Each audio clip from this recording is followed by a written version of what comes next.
All right. It is Tuesday night, which means it's time for the big three. So, as normally, I'm joined by the fellas Jake, Jordan, and Dylan. Start with you, Jake. How you doing tonight? I'm doing great. Had a great weekend. Weather's again looking really good. All the sports are back. Spring training's wrapping up. Baseball's starting. MLB The Show dropped. I mean, Mhm. it's there's just a lot of Yes, good it stuff is. going on. Prime. There's just a lot of good stuff going on for everything sports. Draft is coming up. It's just a good time to be a sports fan. Springtime isn't dead anymore. It's a good time. Agreed. Yeah, I agree. Dylan, how you doing? I'm doing pretty good. Big March Madness fan. I've loved the tournament so far. I said from the start, since I didn't have a team this year, I didn't have North Carolina or Oklahoma in it. My team that I picked from the start was San San Diego Diego State. State. Oh my God. Just as a team I was gonna back, and they're in the Final Four now, so that's even just made March Madness like at least enjoyable since every one of my brackets busted. So Yeah, overall, for I'm excited.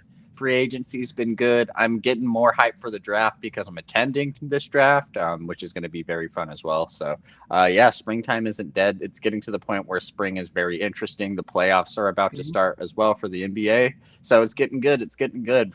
Everything's starting to ramp up again. All right, Jordan, how you doing? yeah. Yeah, like I'm doing good, man. Like this was funny because every time SDU wins, it's like SDU and like Yeah. exclamation points. Yes, sir. Yes, But sir. yeah, man. I mean, like Jake said, spring training's around the corner. I'm sorry, the season's around the corner. Opening Yep. day, I think starts Thursday or Yeah, tomorrow. I think for some teams. I know Yankees. They're doing midday Thursday. I think So opening I'm day's getting ready Thursday. for yeah. So I'm getting ready for that. I'm thinking about going to the game, but Rodon was supposed to pitch and he got hurt. So I think it's Garrett Cole, but even though that's still a good matchup. Um, but yeah, other than that, man, then you got free agency, and you got the draft come up next, like a month and a half. So, A month. or Not Yeah, yeah, it's a even a month. month and a half. yeah, A month. it's a month, exactly a month. So yeah, I'm excited. And yeah, like NBA playoffs around the corner. You got last. I know Martin Luther's gonna be. Well, I'm gonna be $20 extra richer on Wednesday because Lakers are gonna beat the Bulls. I'm excited, man. I mean, I guess. I mean, you better hope they do. Otherwise, you got to Gonna be reach twenty into your dollars pocket. poor. Yeah. But I mean, you guys talked about it. We will talk about March Madness later on, NBA as well.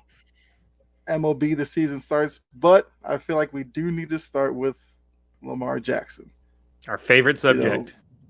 I mean, it usually gets the show going. So we start off with Lamar. As we learned, he put in a trade request like March 2nd or 3rd, and Baltimore. They're in the winter meeting. I'm not the winter meetings, the owners' meetings out in Arizona and all that with all the teams getting together. Like, what do you make of this whole situation? If Lamar put that trade request in, that would have been before Baltimore put the tag on him. So now that we know the series of events there, I mean, yeah, I don't even know how to really ask a question about this because there's just so much going on with it where it looked like, you know, Baltimore maybe was shortchanging Lamar. Maybe Lamar read the writing on the wall and decided to be proactive in putting in the trade request before. I mean, what do you make of it? I'll start with Dylan. Like, does this Um, change how you view in terms of Lamar next destination? How you view Baltimore and all this? Has this changed anything? Learn about the trade request. no, I think it was just Lamar telling us what we all knew in his words. I mean, he was just his one of those big things with his whole free agency saga is him being upset that the wrong stories are getting out. And Mm-hmm. basically, this was just Lamar confirming, like, yeah, I don't want to be here when we all kind of got a vibe that, hey, he didn't really want to be here. So to me, it doesn't change really anything. It just makes me think like, hey, Lamar maybe like you said was like a little more proactive and thought, hey, the writing's on the wall. Maybe this isn't it for me. I'd like to be traded. And then the Ravens were just maybe put that tag on him because they were like, okay, well, if you want to be traded, let's see what you can get on the open market, see if you can find the contract you want, just to make it a little bit easier on us. I just think it was just probably every side being proactive. It doesn't surprise me that he asked for a trade. It doesn't surprise me that he asked for a trade that early as well. I just think all this does is just it confirms that, like, hey, Lamar probably doesn't want to be here, and we know that because Lamar told us now, not like just because he hasn't signed yet, he doesn't want to be there. Okay. Now I'll get to you last, Jordan, since we know this is your squad.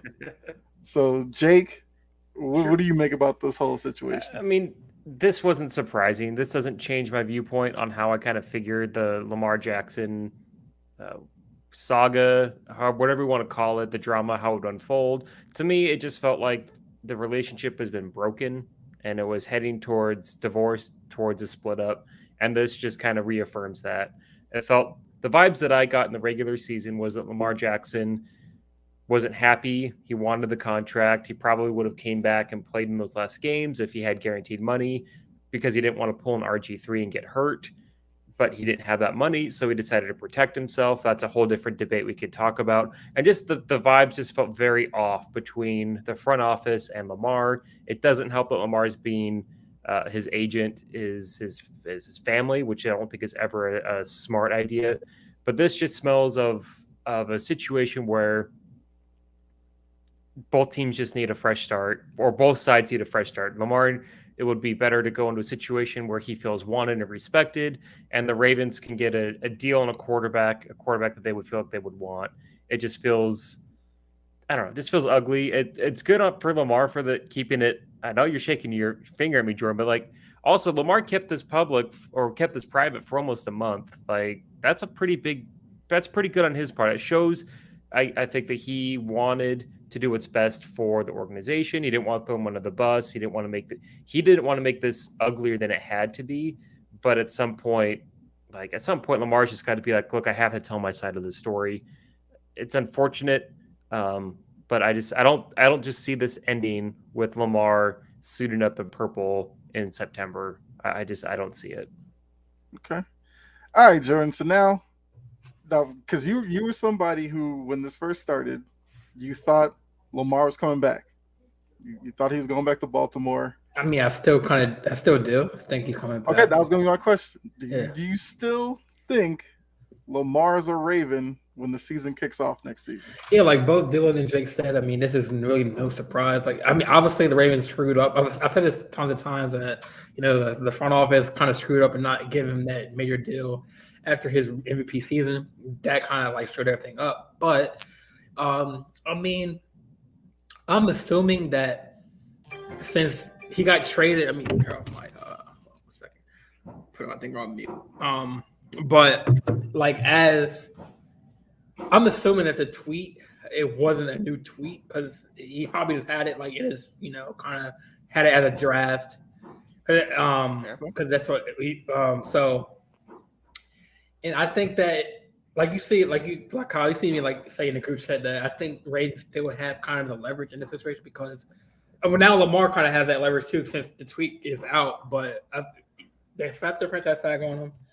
I think this tweet, and I've been watching other sports networks and other outlets saying that the tweet was like perfect timing with how like John Harbaugh like sat down at the owners' meetings, and it was like right at the time like Lamar kind of knew like. Maybe he didn't know. Maybe he didn't know what time. I'm pretty sure he had a knowledge of when the meetings were. So and that's not bad either. That's not bad that he knew. That's smart. I think we're bring that back. What's going on, Juan? For the past few weeks, you've been present in the chat, so appreciate you tuning in again, as well as Anthony. Ravens bringing Juan said, "Send it to Dallas. Let's go." Mm-hmm. LOL. And then Anthony said, "Ravens bringing back roots. Lamar will never leave that ship." Yeah, I don't know if he means that he's going to stay in Baltimore. I don't know what that means. But I think that the Ravens. I mean, it's either he suits up for the Ravens, or we better find some like high compensation for Lamar. We need 13 firsts. I mean, I feel like Lamar is way worth I think he's worth more than 2 draft picks, in my opinion. A couple more because he's a high value elite quarterback. Like obviously you have the Mahomes, Burrows, the Hurts, and then you have Lamar, Herbert, the other quarterbacks. But I think that like the Commanders came out and said their GM said they're not doing it, and Ron Rivera came in, backed them up, saying we're going Brissett and Howell. So okay, well, you cannot listen to teams with stuff like that because a lot of them. You're out until you're in. Yeah, until you actually in the building, they're not going to comment on you. Because it's also Belichick. People ask Belichick about, Lamar and all that, and he will usually just say he's worried about the people in house. If Ron Rivera came out and was like, we're getting Lamar, then the Ravens would be like, oh, tampering, and then Washington could end up losing whatever picks down the line for that. So that every team's gonna sit there and act like they're not in on Lamar, while behind the scenes they could very well be full on going at Lamar. Yeah, they also don't want to create drama either. They want to keep, like you said, with Belichick, worry about the players that are there. You don't want to. Lamar Jackson's already like the biggest story in football right now, him and Rodgers, and you don't want a team like the Commanders that already have enough drama on their own, especially with the pending sale, to get brought up into more potential drama. They want to keep things low and quiet, and then you also want to give up some sense of control. If a team says, "Oh, we want to go after him," it shows your hand too soon. But it's been so it's been like what since like the tweet was from like March 2nd, or he requested a trade. March 7th was the franchise tag deadline. So teams have had a plethora of times like in offer sheets. I know there's a draft coming up. But teams, if you're a star quarterback, I'm surprised Lamar didn't get at least one offer sheet by now. And he hasn't. There's no rush to. There's no rush, but obviously, if you're Lamar, you want to get this done before the draft, so you can know there's no rush now. Like him asking for a trade makes me think him not getting any offers, and then him saying like, "Hey, I requested a trade," makes me think all the other NFL teams knew he was going to request this trade or already knew that he requested a trade, and they're like, "What's the point of trying to sign him or give him an offer sheet when we can just try to trade for him maybe and then work out the contract situation later?" And the reason why I kind of shook my head at Jake, because I think you said him and the Lamar and the Ravens are kind of at which I already understand still, but Lamar, he said in tweet he likes football, he likes to play football, and I don't think obviously time heals all wounds, right? He wants to play football somewhere other than Baltimore.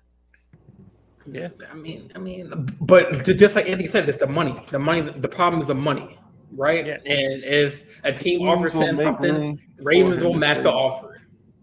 Ravens will match the offer. Well, I don't know if he from the Ravens' perspective, Lamar Jackson said he doesn't want to be there. Didn't he say at the end of the tweet, "I'll see you soon" or whatever? At the end of the tweet, he can visit. Yeah. So he'll eventually play Baltimore. Ravens to go somewhere. I know Harbaugh has kind of played the high road, and but even the president Sasha Brown came out and said, "Oh, we want Lamar." Harbaugh says they have to say that. Why would they say we don't want Lamar? If they don't say Lamar, then because they would have stopped the exclusive tag and just trade him off the bat. No. If that's the case, exclusive tag, you can just sign and trade them anytime you want. No, because if they can't get what they want, and they need to mend whatever relationship they can with Lamar. If they have to end up keeping Lamar, they can't be like, we don't want Lamar, and then you have to have Lamar. I don't think this Ravens saga's over, so I'm still confident. It's definitely not over. So, Jordan, put it this way. Let's say we've gone through I'm not trying to be like a Ravens homer. I'm just kind of No, I know. I get where you're coming from, but here's my question to you. So, if this whole saga ends with after the draft, Lamar ends up signing the tag and playing for Baltimore, wouldn't you be somewhat upset by the fact that free agency was held hostage with this whole story? You probably missed out on players that you probably wanted yourself that they couldn't get because they didn't know the quarterback situation. Right. So they've done all this for Lamar to come back, and you said that you wanted to get better wide receivers for Lamar in Baltimore.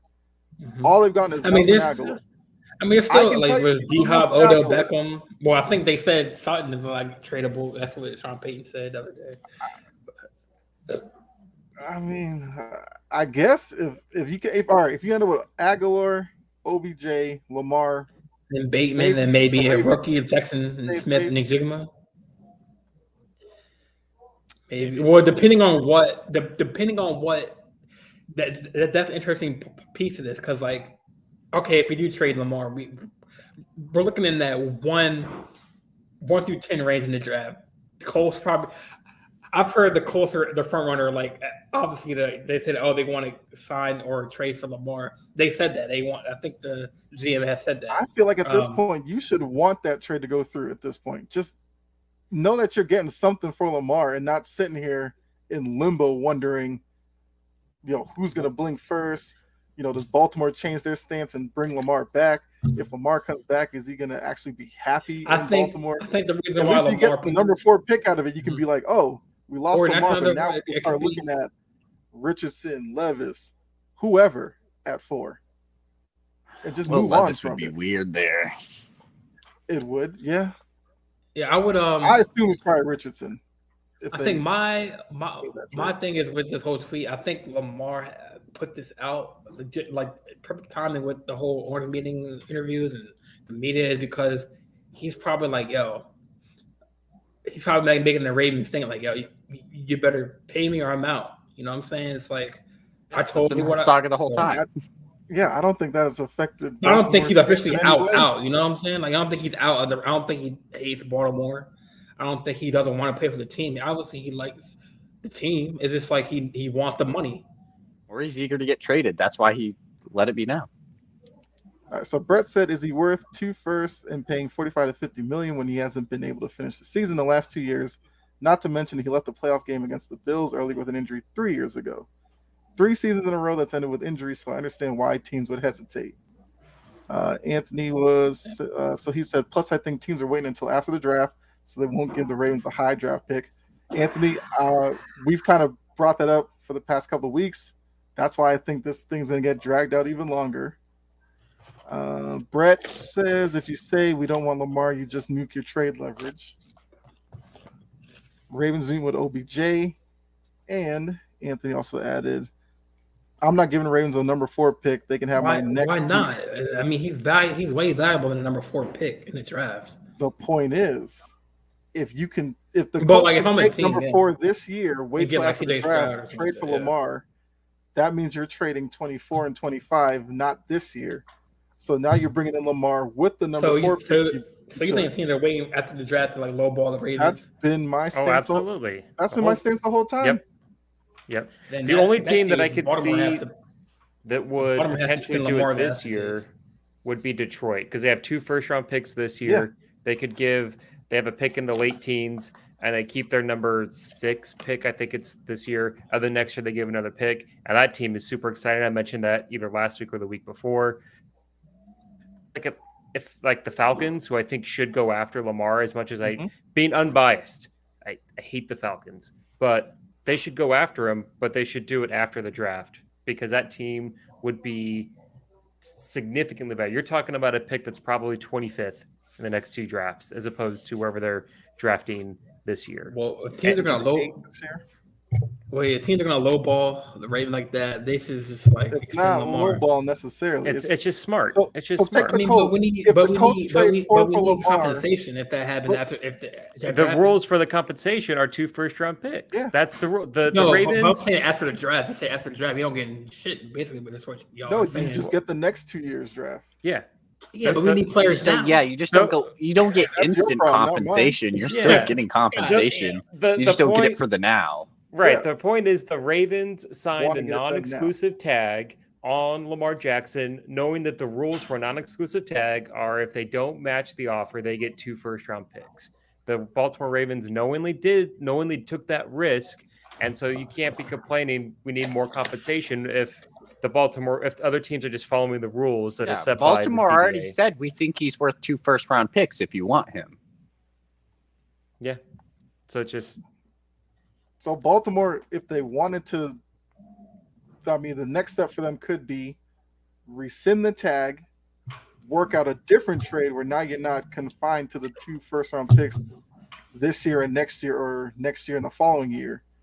Work out a different trade that way, so where it's a like a, I don't know, second and a fourth this year, a first next year, a first and a third next year, and then whatever else from there. That's why a lot of Backup these teams quarterback, a young piece, whatever it takes. and maybe that's what's going on now. Maybe they're working this out, and if they find a trade that they like, they rescind the tag, put the trade through, and then we just move on. So Anthony says, question: if Lamar signs that tag and holds out, does he get paid still? I don't know. I don't think so. I think that if you hold out and if you sit out, I don't believe you get paid. If it's just like I'm sitting out, I don't believe you get your game checks. Right. I think that's right, Jake. Yeah, That's my understanding. So the question then would be if if Lamar doesn't get any offers, could he refuse to sign the non-exclusive tag or whatever and hold out? He wouldn't be getting paid in that aspect. And plus, I mean, yeah, it's 32 million. But didn't he get, because he wasn't like the last pick, or like he hasn't made good money until this year. This was the first year he made.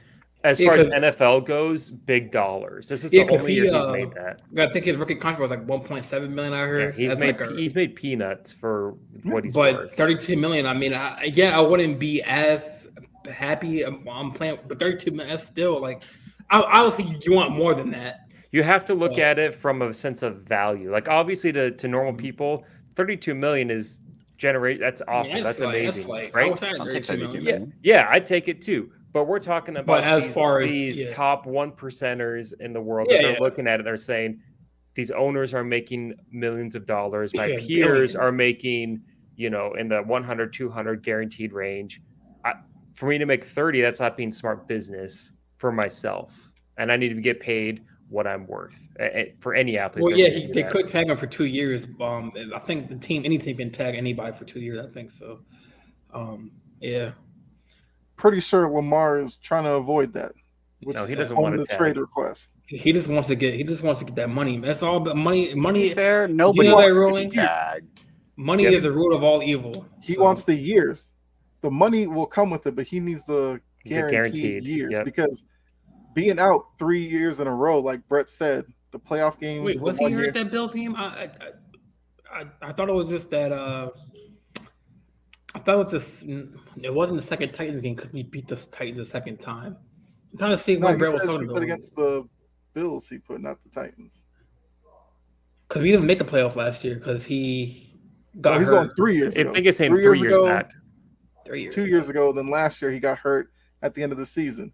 So in Lamar's mind, I sign a tag for 1 year. I get hurt again. So now I'm going into the next offseason, going through this whole song and dance again. But now, with 4 years on my record of being hurt, what's my value going to do then? It's just going to continue to drop. So he's trying to take advantage of it now, hoping. Oh yeah, Bray, you're right, because I know it was that game. It was like raining, and I think it was the last play of the game when he got hit. Yeah, I mean that's just football, man. I mean that's concussions happen, but that's 3 seasons, I guess. Yeah. But a guy who relies on his athleticism getting hurt 3 years in a row is scary to teams. It's scary, and those players drop historically pretty fast, and that's the concern. Now, do I think Lamar is going to tail off all the next year, the next 2 years? No, I don't. But it does give some pause for concern from the ownership group. But the whole thing is just brewing bad feelings between the Ravens and Lamar, and that's what's making this whole thing harder for both sides. Is that there's been multiple years of frustration of not feeling valued, because all of us, we have our jobs and we want to be fairly compensated. And if we're not fairly compensated and we're top performers, we feel gypped. We feel disconnected. We feel angry at our management. I know I do. If I feel like I'm doing higher work than I'm doing, I should be getting paid for it. It's the same thing for these dudes. And you have to wonder if the Ravens just would have paid him when they had the first chance. That asking price is going to be a lot lower because the quarterback market is increasing every single year. This would all be done. You could look at that same thing with Dak Prescott years and years ago. He has this mammoth contract now. If the Cowboys would have signed him way early on, he'd be making half of what he's making now, and it'd be a better financial situation. With quarterbacks, probably done a lot more. Yeah. With quarterbacks, you just if he's your guy, you just pay him because the market is never going to improve. It's never going to come down in your favor. It's never going to go down unless the only thing would be like a Daniel Jones could scare you, but I don't know if Daniel Jones is in the same tier as some of these other quarterbacks are getting paid big money. Like that one scares me because of the higher money. But we're talking about Lamar. He won an MVP. Like he's not going to fall off a cliff in 2 years. So Anthony Price says at this point, Rodgers will retire before Lamar gets traded. Okay. Yeah, I mean, we'll see where this goes. The trade request is out there. Owners meetings, maybe coming out of the owners meetings, maybe we get some rumor about possible deal. If not, I mean, we turn into draft mode. Maybe there's some talk about a draft night deal type thing. Who knows? That'd be crazy. We know this story's not going away, but that would be probably the biggest move of the draft in recent years if a guy like Lamar gets traded on draft night.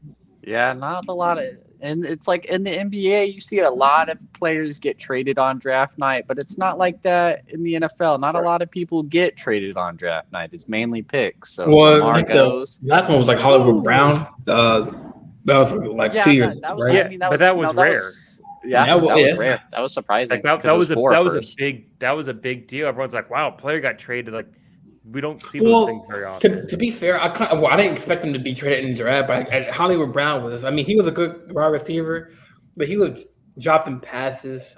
He was too short. But Ravens really had that big wide receiver. He's not a number one in my opinion. So I don't know what we got from that trade in the draft. I think we got a first. Yeah, it's the first that you draft Kyle Hamilton. But Ravens, I think Ravens know what they're doing, man. I think Ravens. I mean, we'll see. They're one of the two. I have trust in my the organization and what they're going to do. So, first is they have to keep Lamar in the building. I mean, keep the man happy, man. I know keep him happy. They would have paid him 2 years ago. I understand that, but that's the past. I mean, now we're looking at the future, so it's like.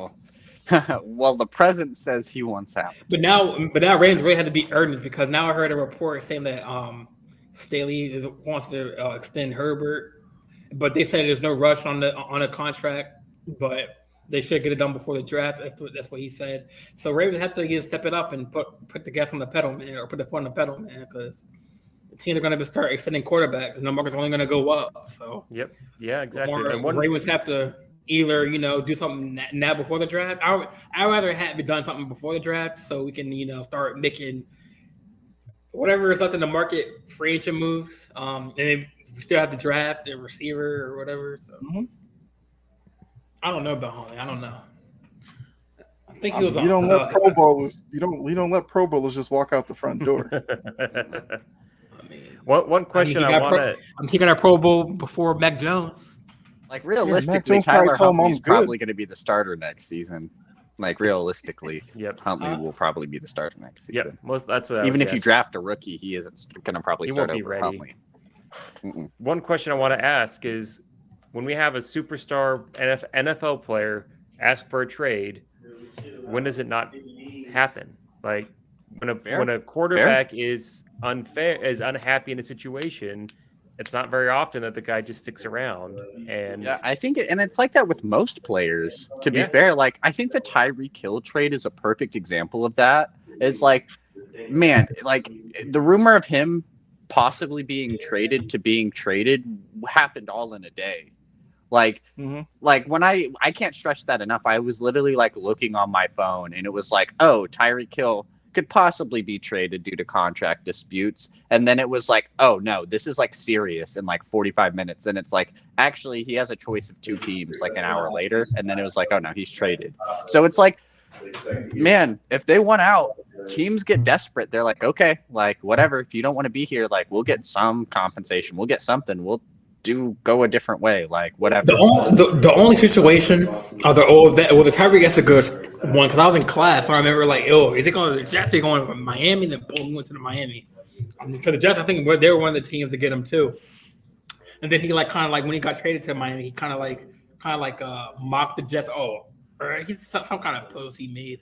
But the only player that kind of saved a situation like this, I know it's a different position, but Deebo Samuel was San Francisco. I mean, I guess Debo did get his money. He asked for a trade. Yeah, he was fair kind enough. of like he was requesting a That's a good trade. point. Yep. I mean, even though quarterback is probably the most valuable position on the field because that's your leader, both locker room and on the field. I know the pay is kind of different, the value, but I mean, Devo held out. I mean, he requested a trade, and then he was like, "Oh, I mean, I'm a receiver who can be in a slot. I can be a running back. I can be anything you want me to be. A tight end, well, not tight end, but a slot receiver." So he was like, he knew his worth. I'm not sure how many years he got, like 5-year extension. I'm not sure what his contract was, but that's kind of where I see Lamar. Lamar is kind of like, kind of being low profile, kind of like working behind the scenes, and maybe Ravens budge and getting an extension. That's why I have kind of faith in like that, because like he got his deal and Debo got his deal. So there's potentially two things that are a little different in both situations, though. Deebo Samuel was on a Niners team that was a legit Super Bowl contender. Lamar with the Ravens, the AFC is getting much better around Baltimore. So if Lamar goes back to Baltimore, what's the guarantee that they win the division? Pretty low with Cincinnati there. Well, I think their projected record without Lamar is like 8.5 games, so it's maybe a wild card. But that's just better run and get the under on that one. Yeah, Nelson Aguilar's not changing anything, man. Vegas trying to give away money with 8.5 with no. Well, 8.5. Like, is that still like isn't that like a wild card record? No, if you're lucky.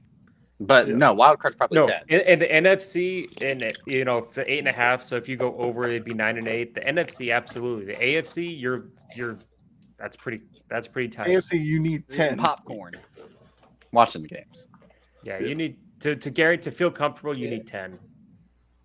All right, Anthony says only player that was traded and got his money was Roquan Smith, and where did he go? To the Ravens. That's not really. I mean, it was either sign Lamar to a contract and franchise tag Roquan, or vice versa. So I mean, like I said, Ravens are known for their defense. I mean, I like the move. I mean, Roquan, that's a good move. But I get it.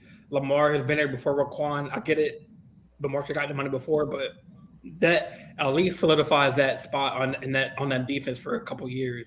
To piggyback off Anthony's question, how many teams choose a middle linebacker over the quarterback? Didn't they do it with like Patrick Willis when he's in the league? But that was a couple years ago. So. Who did they choose over? Who was the quarterback that they chose Patrick Willis over, or other way around? Like you're going to go with the quarterback. I don't know if the Niners quarterback was looking for a contract when they I don't even know who the quarterback was. It wasn't Kaepernick. Was it Kaepernick? So I'm saying, well, Baltimore situation, they knew Lamar's contract situation was looming over their head, and they ran quickly to lock up Roquan, knowing full well Lamar was still looking for a deal. So that's got to rub you the wrong way if you're Lamar. That's got to piss you off some. And that's what's making this tough. And I just think he's like, well, it's good by the franchise. He's not trying to start drama, but I think he wants a fresh set of scenery. It's like that situation for everyone that works. You have a boss that doesn't respect you, and you get a boss that respects you and values you. You're so much happier at your job, and I'm sure that's what Lamar is wanting, is to feel respected. He did say in the tweet, like, the Ravens don't value the money that I'm earning. So I mean, I respect that. I mean, I do want any player in the league, no matter what your race is or what your player type, whatever, you deserve your money. You know what I'm saying? Agent or no agent, like, you know what I'm saying? Like, and he knows his worth. He wants his money, and I respect that. You can't, you can't just not honor a man for not, wanting his money. I get that. All right. So before I get to man, Brett put on here, who would set the odds at 8.5 without Lamar? Yeah, I didn't even. That's what I said. Brett, if that's the case, better hook up that under about to make a lot of money. Because there's no way Huntley and Aguilar are getting over 8.5 wins. Well, Not a chance. Maybe if you have time, I can go over our schedule. You can say it. You don't need to. You're not finding 9 wins on that schedule with Huntley and Nelson Aguilar. Not happening. But then that's depending on the moves we make in the offseason still in the drafts. What move? What moves? You made your moves. No, not yet. No, we're not done yet. Okay, I guess you're trading everything to get Hopkins, Jerry Jeudy, and you're gonna pay OBJ his money.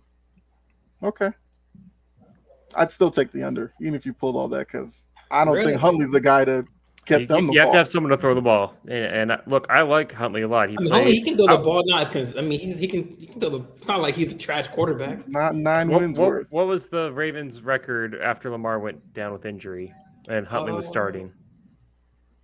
It wasn't. They definitely tailed off. It's going to be a monumental. So let me go through comments because it's a long one. Hellfell's comment in the building. What's up, guys? Colin Jordan. As far as Lamar is concerned, it's going to be a monumental decision. If Lamar gets his value, agents are out of the game. And number 2, guaranteed contracts will be the standard, which we know owners are never going to let that happen with guaranteed contracts being the standard. Big decision is going to have to be made. I'm the NBA guy. I'm pissed off with these NBA players. Damn. That's. I agree with that. Yeah. All right. NBA guy that I'm pissed off with these NBA players who I'll say a bitch every time a damn call when they are making $40 million or more a year. I love this. Sharing this. Appreciate you, Con Man. Appreciate it.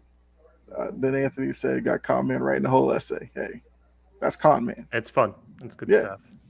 But right. You just Con Man said it best. This is a crucial decision what the Ravens want to do. Did they want to sign to a new extend them? I'm pretty sure they still want to, or they want to get compensation and get a rookie quarterback. Or I think they want to sign into the contract they offered them. They don't want to pay $1 more. Nope, that's it. They're not going to budge. And Lamar is going to be hurt. I just want to say before we move on, I know we're going a little long on this subject. As far as we're talking about money for Lamar and what he's worth, according to SpotTrack, his career earnings is $32 million, and $27 million of that was from last year. So you're talking about less than $5 million from every year before that, including the MVP season. Dude wants to get paid. He's earned it. He deserves the bag. I agree. Other than the playoff points, he can get playoff points. Obviously playoffs are hard because but that can be upgraded. You know what I'm saying? So it's like he feels like he needs to get paid, and the Ravens are looking at that like that you don't deserve it, and that's what it comes down to. And feelings get hurt, egos set in, people get stuck in their ways, and that's why we're here. It's going to get ugly. Yeah, because the simplest way this would have been done was Ravens slide a number across the table, Lamar slides a number across the table. The two of them look at each other, and they would have went, okay, let's meet in the middle. This would have been done years ago, months ago, all that. And the price would have been a lot lower than what they'd be paying now to keep him. The fact they've gotten to this point and the Roquan Smith thing that Anthony brought up lets you know Baltimore has been prepared for life after Lamar. Yep. Now how Jordan isn't, but the Ravens have been. Yeah, depending on how they navigate that. I'm sure Jordan and other Ravens fans wouldn't want to see, next season Huntley's under center week 1 with, I don't even know what Anthony Brown is his backup, and Nelson Aguilar running routes, dropping passes or fumbling. I'll tell you this, as a Saints fan, going from Drew Brees to Andy Dalton, it sucks. So yeah, there's a fear of you don't want to see your MVP quarterback, your Hall of Fame caliber quarterback, just go and have a good replacement, because then you're in purgatory and it sucks. Yeah. Right, or you could be lucky like me and go from Russell Wilson to Geno Smith, and then Geno Smith actually be good. Yeah. Yeah, I still don't know how that happened. Was written off after the Jets, and he resurrected his career. So the good thing is, as far as extending our playoff run and just being a better team, we're not we're still established on defense. We're just like, it's just a Lamar Jackson extension or just a couple pieces on offense. I mean, we're still good on the defensive side of the ball. I mean, we got Roquan Smith, we got Kyle Hamilton, Marcus Williams. I mean, maybe I'm pretty sure we're gonna get done on Marcus Peters. That probably happened during the season with that deal. But I mean, we're good on the defensive side of the ball. Maybe another cornerback, maybe because of Chuck Clark hole, or find another safety. But as far as offense, I mean, we're just. If you think about it, we have Dobbins, we have Gus Edwards, which Justice Hill. Those guys are hurt every other week. Dobbins? One week it's like Dobbins is playing, Gus Dobbins is out. But no, Gus comes back. No, Dobbins was hurt, but then he I think it was a Giants game. It wasn't his had to get stuff out of it. It's not like he got hurt again. He just had to like clean. Get the clean on his knee. Exactly, but it didn't get hurt again. Not necessarily a good thing. If you can't play, you're hurt. Like if you're not playing, you're injured. And the biggest thing is, you're making it seem like you bring Lamar back to this team, and all of a sudden, like it's all golden. I mean, he's not going anywhere. Pittsburgh is getting better with Pickett. I mean, he has a 45. Pickett's legit. Pickett's going to be good. I like what I've seen. He's legit after 1 year. I like what I saw from him. Bro, Lamar won an MVP after 1 year. Okay, but I mean, yes, he could be legit after 1 year. Yes. When you watch him play, don't look at the box score for Kenny Pickett. And look, I'm not a big Steelers fan, but ignore the box score, ignore like what you see, just the completions. I know. You watch him play, and it's like, man, I kind of like what I see from him. I have to wait till after next season to see what he does, man.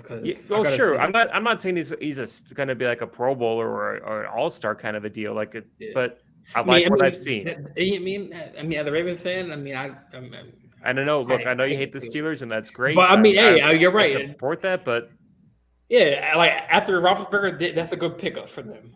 No, he's going to be good. The Steelers are a really good organization. But like you said, they got the Bengals, the Ravens, the Browns. Washington has that full season back. It's going to be a tough division. You could easily be last in the division. That's what I'm saying. With the Ravens, you bring Lamar back, okay. You're dealing with the Bengals, Steelers, Browns twice a year.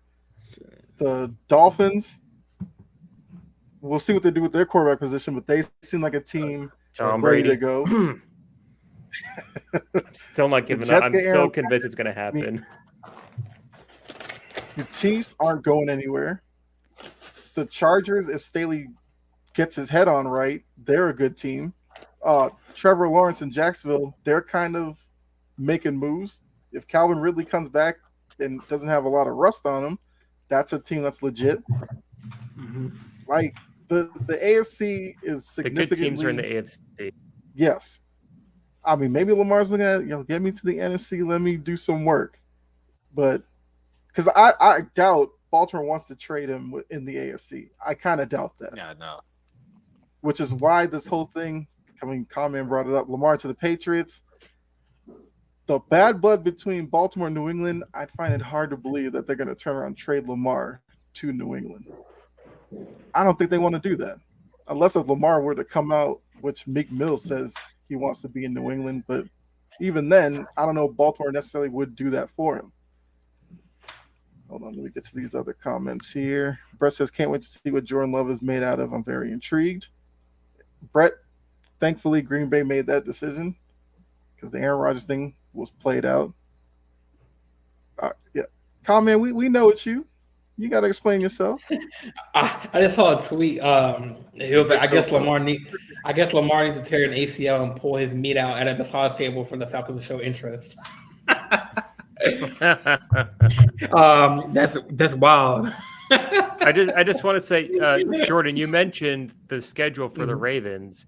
It's not easy. So outside of your division, you have Seattle, you have Miami, you have Detroit, you have San Francisco, the Chargers, Jaguars, that's a big smile. and Tennessee. That's a tough schedule. You already know you're losing to Seattle. That's just mark Seattle. Okay. Mark it down. Seattle's, mark it down. That's a loss. That's a tough schedule. It's not a cakewalk. That's all I'm saying. Is it's not. I'm not saying a cakewalk. I'm saying Wagner's going to get 36 tackles. Against us. Hammer the under. Yeah, 8.5. If so far your big move is Nelson Aguilar, like a 6 or 7 win team, if that's what you're banking on so far. You said 6 and 7. Yeah, 6 or 7 6, wins. 7 Because wins. if you're not, you haven't improved your team at all because of this whole mess. Aguilar, I mean, he's not any good. He wasn't good like 3 years ago, and you expect him to be like something that Lamar's going to get excited about. No one's getting excited about him anymore. It's rough. It's going I to mean, I'm be not saying he's gonna have a breakout year, but who knows, man? Who knows with this Tom Monken offense what he can do, man? I'll tell you, Aguilar's season. drop pass. Drop passes, then he's gonna make catches. You'll be like, oh snap, he has hands. He's gonna try to make a move, and it's gonna get stripped from him. That's what Aguilar is right now. He's gonna frustrate Ravens fans. Oh my God, guy, former Rams wide receiver. Oh, Odell Beckham. OBJ, Had where a is he meeting at? with he had a meeting with the Ravens. I think on some other teams too. So we'll see. Jets. I could see him doing a Giants reunion. That's where I see him. And the owner said that they were willing to do that. But The Giants need help at wide receiver. OBJ likes the spotlight. It'd be a cool story. I think a lot of the heat from OBJ's kind of died down that he had in New York all those years ago. Mhm. It'd be a cool coming home story. It doesn't need to be like the LeBron I'm coming home deal when he went back to Cleveland, but it'd be a cool story. The organization situation that they're in now, and they need to go after wide receivers. I think it makes sense. If I was to bet money, which I don't, I'd say he's going to the Giants. All right. So Brett says, at his best, Nelson is serviceable, and that's like at his absolute peak. Yep. Anthony says, if OBJ wants to win, go to the Chiefs. Look, I don't think he wants to play in the cold for a whole like in Arrowhead where it's just so the wind's just there. I don't know. I just don't know if we see him being in Kansas City. I just don't see him being a Kansas City guy. I think he wants a bigger market. It'd be interesting. I think he'd want another dude to be there with him in that receiver room. Yeah. He's probably a 2 at this point, so he probably wouldn't want to be the number 1 on a team like that. I could see that. I mean, Kansas City is the it franchise, so I wouldn't necessarily rule it out. But he's already got his ring though too. Like he won his ring. He played a huge role in their team's success. So he wants to go somewhere probably more long term. I don't see Kansas City giving him a long term deal if he went there. Oh, that's a good point. Brett says Odell to the Jets, which is what Dylan said. Jets.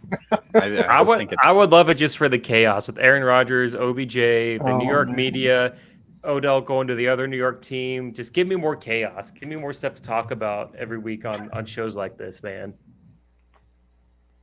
So comment as, so this is NBA with a new CBA coming, more salary cap space. Whoop. Let's give Blue All Dang a lot of money again.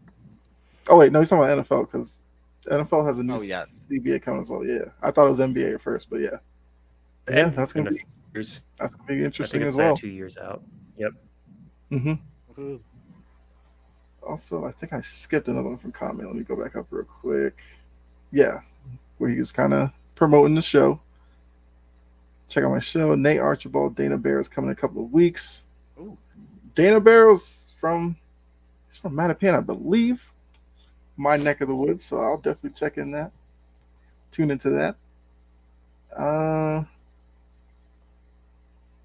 right, Brett. Chandler Parsons, Max, the greatest choice of that offseason.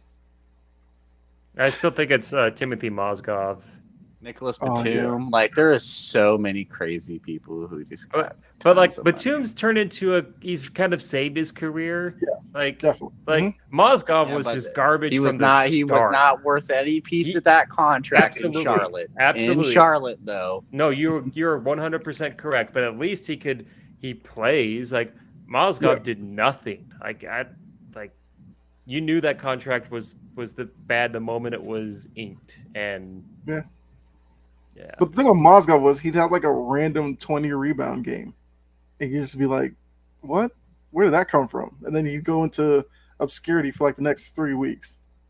The crazy thing with like that Chandler Parsons contract, I'm pretty sure I heard a story that was like, he was waiting to hear from other teams, and he heard the offer that he got, and his agent was like, take it, because he knew that Chandler Parsons was injured and wouldn't pass a physical with most other teams, so that he was like, just take it, and did. All right. Can't All say right, a so minimum. chat's trying to go NBA. I feel like we should just jump into NBA right now. Yep. So Brett says at least Batum played. Parsons hardly played for Memphis. Yep. Well, he then Agreed. went to the Hawks, and then he had that car accident that completely derailed his career. And then, what's y'all's take on load management? I mean, I guess we can kick off NBA with that question. So, what's y'all's take on load management? It just think depends, it's- really. yeah. I'm in the side of agreement. Like, man, everyone can't afford these type of things. So, like, it sucks when you pay the money to go see your favorite NBA player play, and it's like, oh, they actually can't play. So, yeah, I don't like it in that sense, but I do get it. These dudes are playing like 40-minute games. It doesn't seem like a lot, but a 40-minute running back and forth game does take a lot out of some people. It is plus workouts, plus media, plus a lot. It does take a lot out of some people, and I do understand that. But also on the flip side, like, people spend tons of money to come see you guys play, to wear your guys' jersey here, $140 NBA jerseys that cost a lot. Like, the $70 it probably takes just to do everything that isn't to buy a ticket just for the event you're going to. It's so much that goes into being a sports fan, rather that's just outside of watching it when you want to actually go to an event. So not seeing your favorite players play suck. And yeah, it's just tough. It's just tough. Like, I wish there was some sort of regulation with it. I wish, like, you would have preset dates maybe, so, like, kind of can avoid stuff like that. But it's just rough. Well, I think with load management, where the disconnect's going to be is, if you are an older NBA fan, like the season's been the same length, yet players back in the day were playing every night. So technology, medicine, all better now, yet now these athletes can't handle the full schedule. And I think that's where, that's why you see when you bring up load management, there's like this great divide amongst fans, because some fans are like, I get it. It might be some random night in New Orleans. You're not mentally all the way there. You just want to take a night off. What's the big point? But then to the other side, it's like, okay, go tell Larry Bird, go tell Michael Jordan that, we're giving you the night off. Those players will look at the coach and be like, no, I'm playing tonight, and you're not going to tell me to sit out. And I do think that's where, people who hold on to the glory days of back in the day, I think the load management just pushes that point even more. Because like I said, this was never a problem back in the day. But now all of a sudden, it's like the modern athlete needs certain days built in order to make it through the whole season.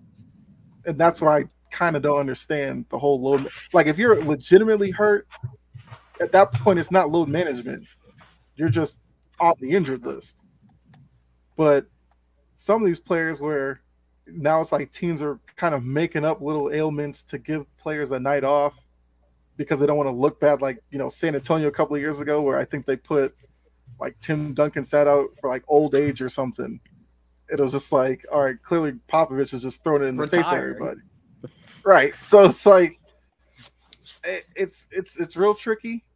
And I do think the league has to do something about it, whether it is putting mandates in terms of end of the season awards, like you have to play, I don't know, 70 games in order to be eligible. Now, would that necessarily do away with load management? That still gives players like 12 games to work around the schedule. But I do think you probably have to do something where it has to be a home game you sit out, because at least there's 41 of those that those fans get to see. Now, if there's home fans that only get to go to a game and that's the one you sit out, kind of sucks for them too. So the leagues have to do something about it. But, Jake and Jordan, if you want to get in on this one, take on load management. It's a no-win situation. It's not a black or white situation. You make a great point about, like, do you want to make it so if you're doing load management, you have to do it at home as opposed to on the road? I like that as well. I think, because I'll say this was a few years ago. This is probably like 5 or 6 years ago. I really wanted to see LeBron James play in person. I had never seen him play, and I'm like, I'm going to buy tickets to see the Utah Jazz and Cleveland Cavaliers. And the markup to go see Cleveland was insane. I think it was the year after they won the championship. It was way more expensive than any other game the whole season. And LeBron played and everything. But like, if you pay premium dollars for premium players with its LeBron, Steph, KD, those kind of players, and they don't show, then like, why is it being marked up? And I think that could be a good starting point. Again, if you only get to go to 1 or 2 home games and LeBron James or whoever it is sitting out, that sucks. And there's no great way about it.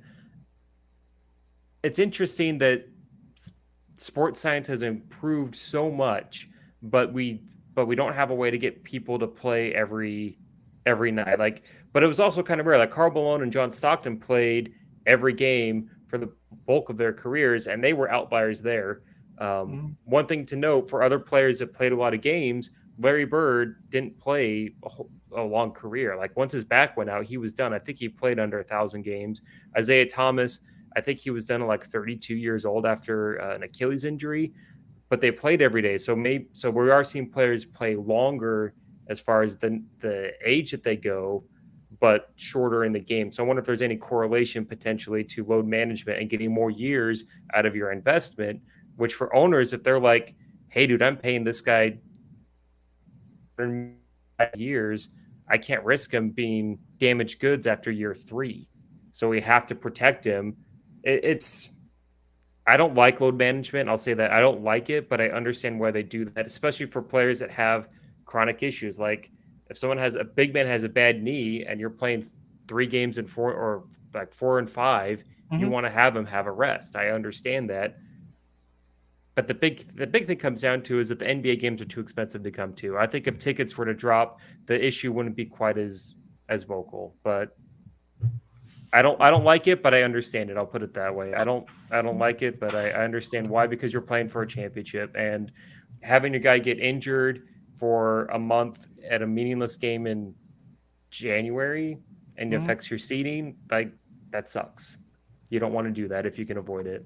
Well, I'm go Brett's comment before Jordan chimes in.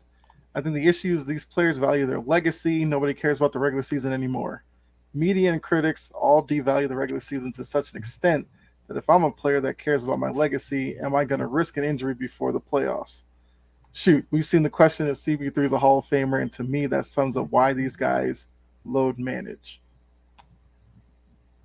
I mean, I do think the devaluing of the regular season probably plays into it, but I don't know. It's still tough because, these are players who, growing up, this has been their dream. I'm sure if you asked them as a kid, they'd be like, oh, I died to play in the NBA. But now that they're here, it's like they're playing around with the schedule, fans, and all that kind of stuff. So I think this is something that was brought up like a couple of weeks ago on the show. Maybe instead of load management, you just have certain nights where you put guys on minutes restrictions. Let's say tomorrow night, AD's going to play, but Lakers come out and say AD's playing 12 minutes, that's it. Yeah, Lakers fans might be like, why don't you just play more if you're going to play at all? But at least if a fan shows up to the game, they want to see AD, at least they get 12 minutes of seeing AD on the court. And that's a way to load manage without missing the game. Or one way you could do it is, real quick, the owners will never do this, so I know it's never going to happen. Let's drop the regular season down to 72 games. If the regular season isn't, if we're all focused on the playoffs and we have 10 teams in each conference potentially being eligible for the playoffs, let's just drop it 72, 70, something like that, as opposed to 82. Owners will never do it because it's less money. I get it. But just drop some games. And you have the same regular season length, and then you can have those days for rest with 10 or 12 less games. Devil's advocate, though, would the worry be if they lowered the season to 72, guys still load manage? Now you're seeing them even less. Potentially. So I think that's where that might run into some issues. But Jordan, what do you think about load management? You know my stance, Kyle. From like, I mean, I agree with Anthony Edwards, man. He kind of mimicked Kobe Bryant in saying that, these just like Jake said, like one game you want to see LeBron James, but I thought he didn't play. And it comes back to Dame's argument too about it's just like rain chasing. People just want to care about the playoffs and don't care about the other accolades or what happened in the season and like teams. I get it. If you're hurt, you're hurt. If you Mhm. pull a tendon or hyperextended knee, I get it. I mean, I twisted my ankle before going on the court. It's not pretty. You can't walk on it. I get that. But if you're like Anthony Edwards said, if you're like 70, 85% and you can play. Now I don't agree about playing like if you're like semi hurt. I don't agree with like playing a back to back because like just like Anthony said in the comments that like you know how hard it is to play 100 all games and play 100% every night because these players put their body. I know it's not football or not hockey, but these players put their body on the line to like people think watching on TV is just like they go at like medium speed, but at the game they're going full speed every game. So I mean, a little bit of load management is okay, but if a player like Kawhi Leonard or like another player is just sits out because like he knows his value and he knows his team's gonna make it without him on the court, then several games. I don't agree with that. And it just I don't like it because like if I'm working if I'm a hardworking man, That's so cool. and I want to spend a ticket on like my team. If I want to fly to LA, and I know AD or LeBron's not playing, I'm gonna be pissed because knowing that Vic could potentially play and they chose not to, or maybe it's not them. Maybe it's like MB. Maybe it's like MB wanted to play last night, but the team didn't want him to play. You know what I'm saying? Like the team might be holding that player back. And I know we're like 7 games out. It's like the play in the playoffs and stuff. So I get it. Teams want to rest their star players. But like if you're in the middle of the season or the early season, I don't agree with that. And I think that the NBA should maybe next season we'll see a full swing of the season next year where Adam Silver is like enforces a rule where hey, if he might have is doing this now, but hey, if you don't play this game, you don't get paid. If you can't play, but like if it's load management, you don't. Yeah, if it's load management and you're sitting for that, then you don't get your game check. But if you're hurt, it's like we just went over NFL, right? If a quarterback or receiver doesn't hold out, well, that's more money related stuff, like hold out for contract. But like if you don't play, you don't pay, or if you don't play, you don't get paid. So it's like there's an easy work around that though. If I want to load manage, I'll just say hamstrings tight. Yep. Shoulders sore. How do you prove it's not? Like for instance, we all know Ben Simmons. He's got rolled out for the rest of the year. I mean, he hasn't really played a lick of basketball for like all year. Like they cover that too. They talk about the surgery with the back impingement and all that. So they've covered that, saying that he's out for the rest of the season. Let me tell you. So Comment said, "Let me tell you something. I never made the NBA. I came close. Never wanted to miss a game." Yeah. And that's facts because like you said, Kyle, like teams dream of playing college ball and make it to the NBA. They want to play, and like if you tear your ACL, okay, you can't play. I get that's a knee or Achilles. That's you rarely come back from an injury. Like Klay Thompson was lucky to come back from ACL and an Achilles tear. Back-to-back years. Yeah. Back-to-back years. So that's. But I get it. It's like, but like if you're a rookie or like I would say. If you're a second-year player, I'll say you're a sophomore. If you're a freshman or sophomore, even junior in the league, like 3 years into the league, you should not be low management. You're young. You know what I'm saying? And it takes the fun out of it when, little kids want to – like imagine if a kid was a fan of John Morant, right? And, he was hurt. And he was a hurt where he can still play. I would be mad as a fan if it was like a Christmas present or like a birthday present, like because I got that dude's jersey. I mean, I want to see him play. I mean, I'm tired of watching TV. I want to see him play, and boom, I go to the game with my dad or my parents. Boom, he's not playing. Like, That like, sucks. come on, it sucks. I mean, Like, I don't think it. I mean, I don't think like age has anything to do with it because I feel like if the players on a roster, to me, load management shouldn't really come into the equation. Where, because if I think about it, Jake brought up Larry Bird. Larry Bird had a terrible back most of his career, and that man was out there night in and night out. When he went to the bench, he'd have to like lay on the ground to stretch his back out. Like he was doing stuff like that to make it through the season. Isaiah Thomas, there's that, I think it was a playoff game though, where busted up his ankle, continued finals, playing, game 6 of the around the final. court. How many guys today would really do that? Not many. Exactly. Not many. So like for people like Con Man, Cool, the more seasoned NBA fans. I mean, I don't know how Cool is. I don't know how old you are, Con Man, so I'm just gonna throw seasoned out there. Watching the NBA like that to now, it's like Ben Simmons, when he's in Philly, rocking fits on benches every night. Nobody knows why he's not playing, but he's out there front and center. All right, definitely. All right, cool. Like I said, I just threw that out there just to cover everything. So, I think with the advancements in medicine, I feel like that's what's killing players today with this load management fight. Like the sneakers back in the day were trash. Guys still played. If you busted up your knee back in the day, you were gone for like a year and a half. Now you're coming back in months.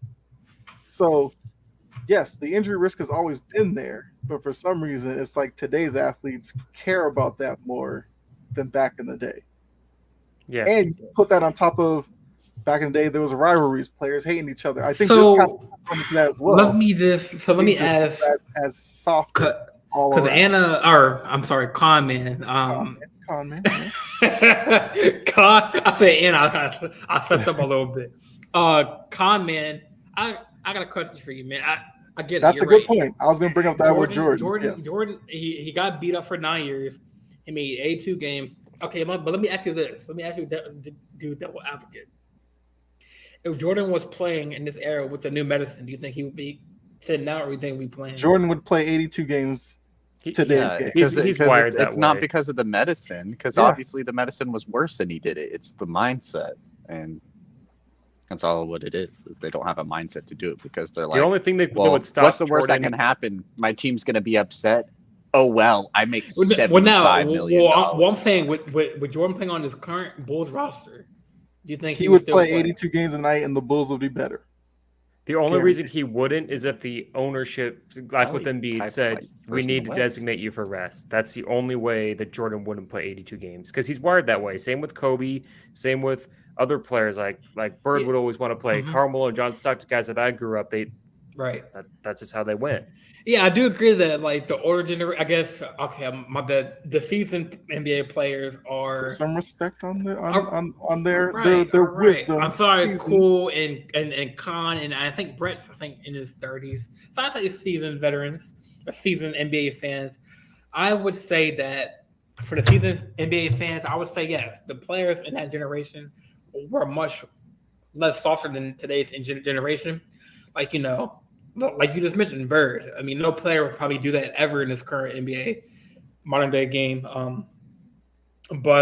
Yeah, I mean, I'm not agreeing. I'm not disagreeing with that. I think that like the Jordans, the Magic Johnsons, Kareems, they would put their heart on. Now, there's some players in the modern day NBA that do put their heart out on their sleeve and hustle, like Russell Westbrook. He dives for every ball. He played every game when he can. Marcus Smart, you know what I'm saying? He, in case he, doesn't get ejected or whatever, or double T or whatever. But that's part of the game. But yeah, I mean, I'm not gonna argue that back in the day, like players weren't soft, like they would play. But that's just facts. So. And I'll say this too, as we're with load management, the NBA, the perception of load management would be a lot better without the way the Spurs kind of started it, and without guys like Kawhi Leonard and the whole Ben Simmons BS stuff. If those outliers weren't there, this wouldn't feel as horrible as it actually is. Because, like, I remember this season, Kawhi Leonard, I think it was game 2, he played 2 games off the bench, and it's like, up, out, load management. And it's like, you haven't played for a year, like, and then you're load managing on game 3. Like, there's outliers there, but there's also dudes that want to play and they don't want to give, they don't want to come off the bench, or they don't want to sit on the bench for load management. But it is just an attitude thing, and maybe part of it's a team where they don't want their guys to have a shorter career. But it's just hard to say, because like you said with Larry Bird, as great as he was and as tough as he was, his career was much shorter than somebody who maybe would have taken better care of his back instead of playing through it. We just don't know. Yeah. I mean, it's going to be a topic for years to come, Oh, it's not getting better. Exactly. Because for me, like, I grew up with 90s basketball, so I always look at that as like the pinnacle to me. And, having guys now missing games for like no reason, like I can understand it for the times that we're in, but I do feel like if we went back to how it was back in the day, I think the NBA would be so much better for it. And maybe guys like Anthony Edwards, and I think Tatum's another one of those younger players who wants to play every night. If more of those guys start coming into the league, maybe it can push back on load management a little bit. I don't know if it's going to necessarily completely go away, but it has to get better than the way it is right now, because it's borderline ridiculous at this point. Yeah, if the NBA wants to make more money in the regular season, they need to address load management. Because like you, Kyle, I mean, I was a Utah Jazz fan. I grew up watching basketball in the 90s. Stockton Malone never missed a game ever. They're like notorious for that. So you're used to seeing guys just play every week or every game. And when you don't see it, it's when you think back to the 90s and you go back to now, it's kind of hard. It's like, man, this is why are guys just sitting for knee soreness? Like, shouldn't you just try and play through it instead of just sitting out? There has to be something the NBA can do, because most people don't watch the NBA during the regular season. They just don't. I saw something like a little Facebook post where the NCAA March Madness, the early games got as many views as like the conference finals for the NBA playoffs. Like, people want to watch basketball. It's kind of, if it's meaningless in January, how can we make it more meaningful? Well, get rid of people just sitting out games and having lineups without their star players. Yeah, I agree. But how do we get there? I don't know. Yeah, that's the hard part. Yeah, and I do think that's what kind of came into play with the play-in tournament. It gave more teams the opportunity to stay in the playoff fight. I think Silver thought maybe that would help with some load management, and tanking. Exactly, because you don't want to be in the play-in tournament, because it's risky having to win 2 games just to make the playoffs. So you want to fight to get to a top 6. If you're just outside the play-in, would you rather take a risk in the lottery or get into the play-in? Because usually a lot of those teams are kind of young teams, give them the experience of a playoff atmosphere. I mean, your bottom dwellers are just going to always be there. But it's almost like we're seeing teams within the play-in having guys load manage, which is wild to me, because I feel like you'd want to win as many games as you can to avoid the play-in. But I don't know. Maybe Silver finds out some medium next year where he puts out some rule and it becomes less of a problem. But comment says, I'm sorry, fellas, but I'm old school. What if these spoiled players didn't have the talent? What would they be doing? I don't know. Good question. I'll tell you, they would be saying, what do you want them? Oh, what do you want with them fries? I'm exaggerating, but I'm heated. I know how hard it is to make it, and I'm heated. I mean, you got to think about it in a sense. You got to think about it in a sense, like a lot of these dudes, like they get to go to college because of they play basketball and stuff like that. And it's like a lot of these guys do have college degrees, but would they have went to college if it wasn't for basketball? So, they have to think a lot for the sport, and I know when I played sports, and I know it's like that for a lot of people, and it's just like I said, the mindset. Like I didn't want to miss a single game. Like I remember like a basketball game when I was like a sophomore in high school. Like I literally like dislocated my finger, and I was like, hey coach, like can we do like the Kobe thing, like just pop it back into place? Like I don't want to play, like we only got 20 games in a season, and I want to play as much as I possibly can, so get me back out there. So yeah, it's just the mindset. And a lot of these players, some of these players are like, I have millions of dollars, like I could retire now and be okay. Some of them have a different love for the game. Some of them are, I won't say are there for the money, but some of them, that's kind of just their mindset. They're there for the money. Like they look at it more as a job. Yeah, they look at it more as a job rather than an activity, something they fell in love with. Because that's why a lot of people want to play in the league. Isn't because like I can make a lot of money. It's because you love the sport. You don't pick up a basketball and keep playing because you're just going to make a lot of money at it. It's like, no, you love the sport. And I think a lot of players get that mixed in. It's like they get money and they're like, I don't need to play this game, I'm doing well. No, that's a great point, Dylan, because I know I played basketball all growing up and I loved it. I'd play, rec leagues and church rec leagues and everything. And I broke my wrist in high school playing basketball, and I tried to play through it. And eventually I was like, okay, something's really wrong here because I can't dribble with my left hand, and I had to go to the hospital. Like, but then again, I'm like, this is my thing that I like to do, but I also didn't have any money writing in it too.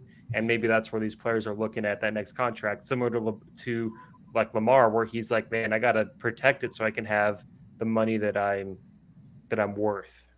Yeah, Kyle, like you mentioned on rule changes, I want to pivot back to NFL real quick. A lot of players are voicing their opinions on now Amazon Prime can give teams 2 games on Amazon Prime on two like primetime games on Thursday. Mm-hmm.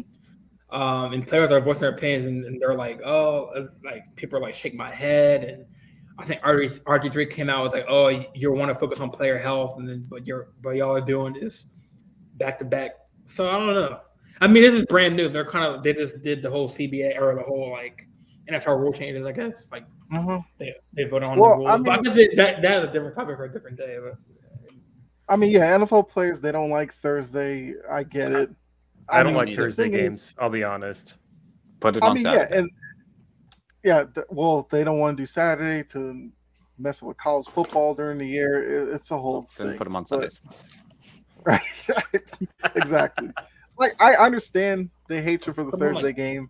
What about, but I mean, like you get the Thursday game, you get like extra rest until your next game, so you get like a bye week built in.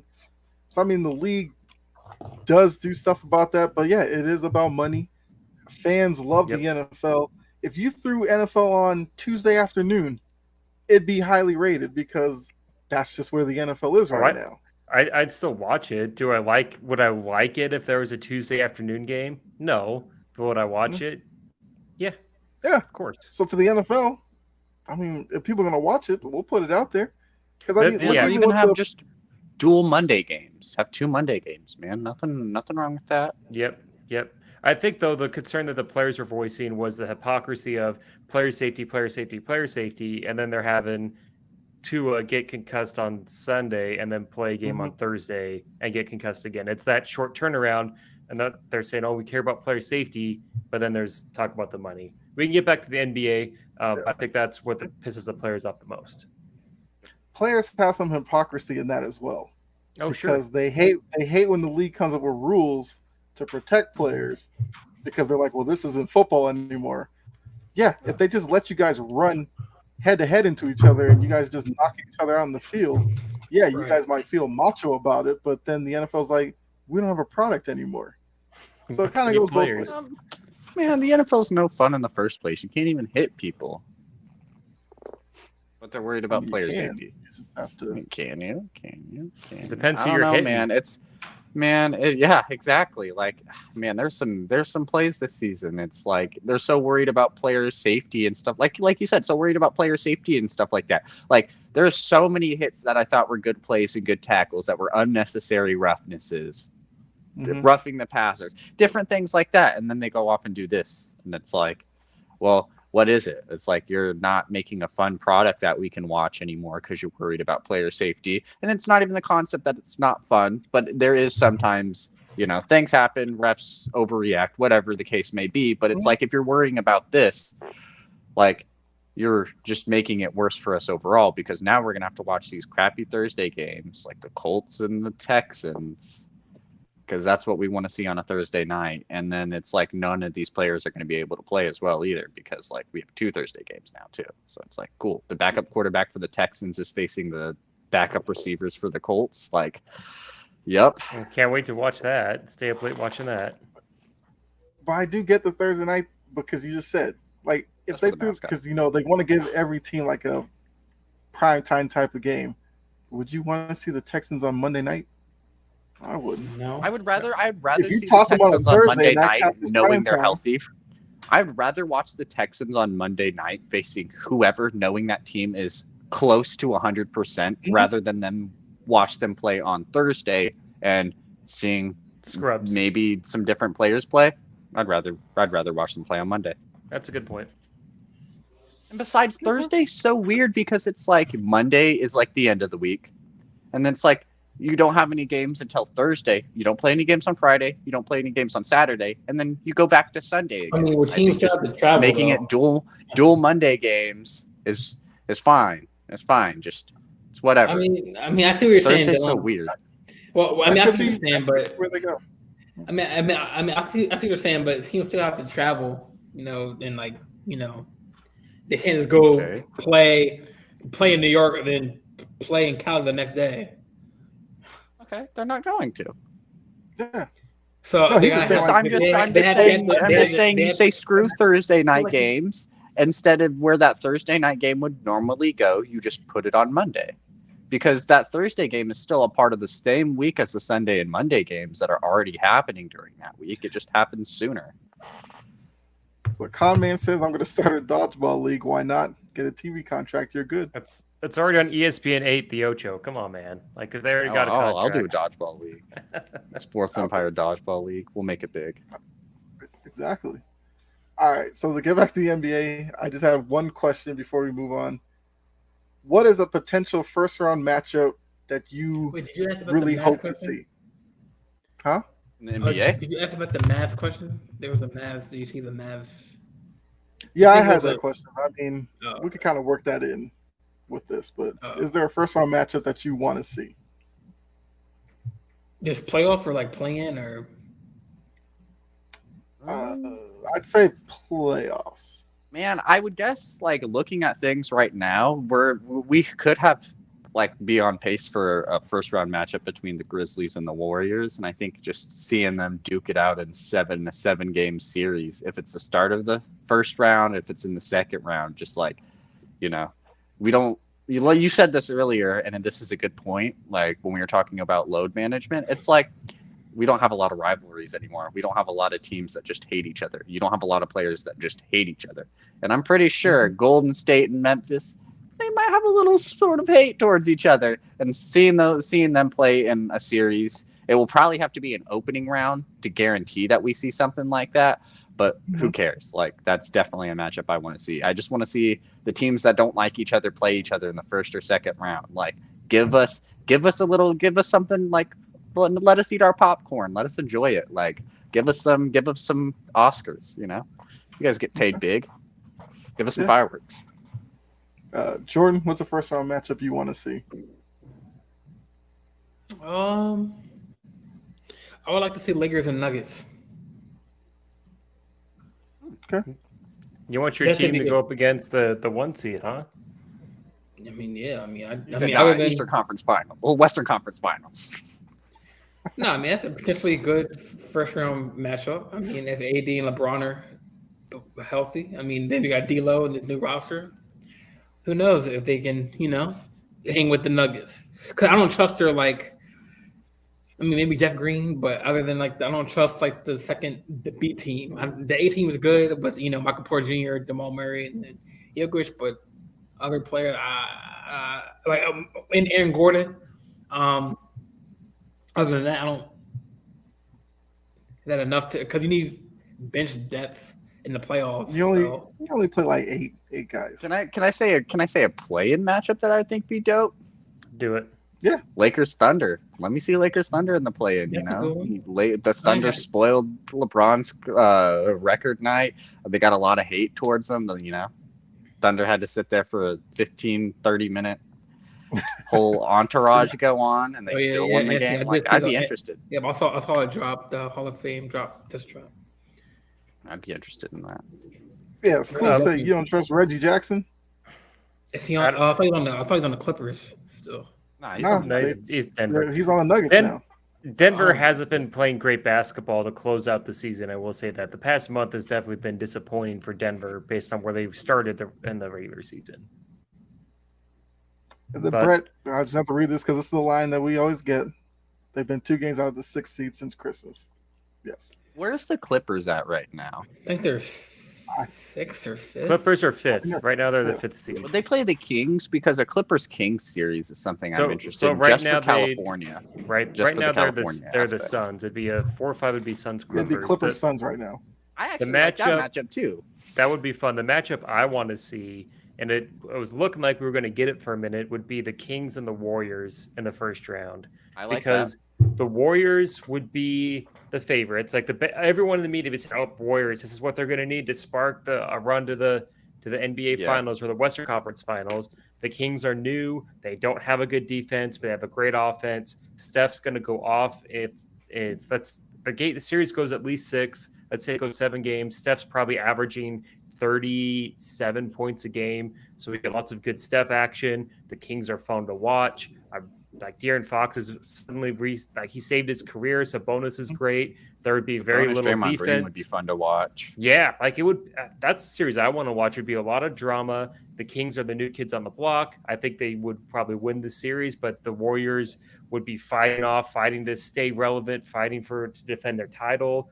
I think that would be fun. I think that would be a fantastic. If you're wanting just to watch basketball as it's defined in 2023, like the basketball we see, that's the series you would want to see. Now, Conman, I put this comment out real quickly. I took it down because this was actually going to be my answer. Knicks, Cavs, because Stephen A will lose his mind if Cleveland goes up against the Knicks and destroys them, and they clinch the series at Madison Square Garden. And He's if been Donovan vocal goes about off the too. Yeah, he's been vocal about the Knicks not doing what they could to get Donovan Mitchell. I think if those two meet up, that's going to become a series that a lot of people are going to be paying attention to. And, I do think there are some guys there that could get a little chippy.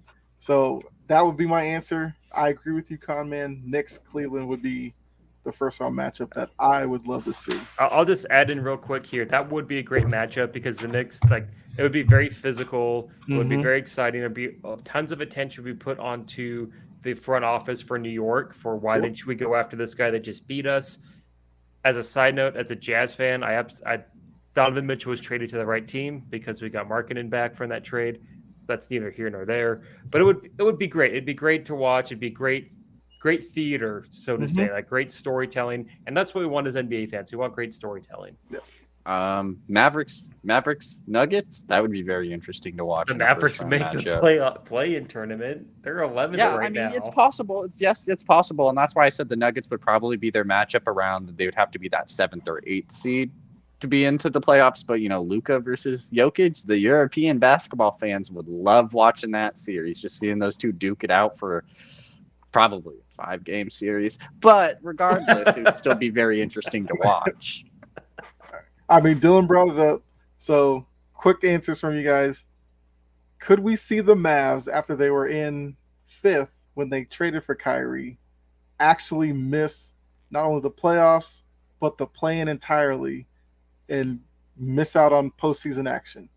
So who's What do you guys 7, think? 8, 9, and 10 right now? Just I'll tell you, we know the rundown. Yeah, I'll tell you right now. So right now, the 7, 8, 9, and 10 is Warriors, Pelicans, Lakers, and Thunder in that order. Right now, the Mavericks are a half game back from the Thunder at 10, and a game and 2 games back from the Warriors at 7. So anywhere between 2.5 and half a game is the range between 7 and 11.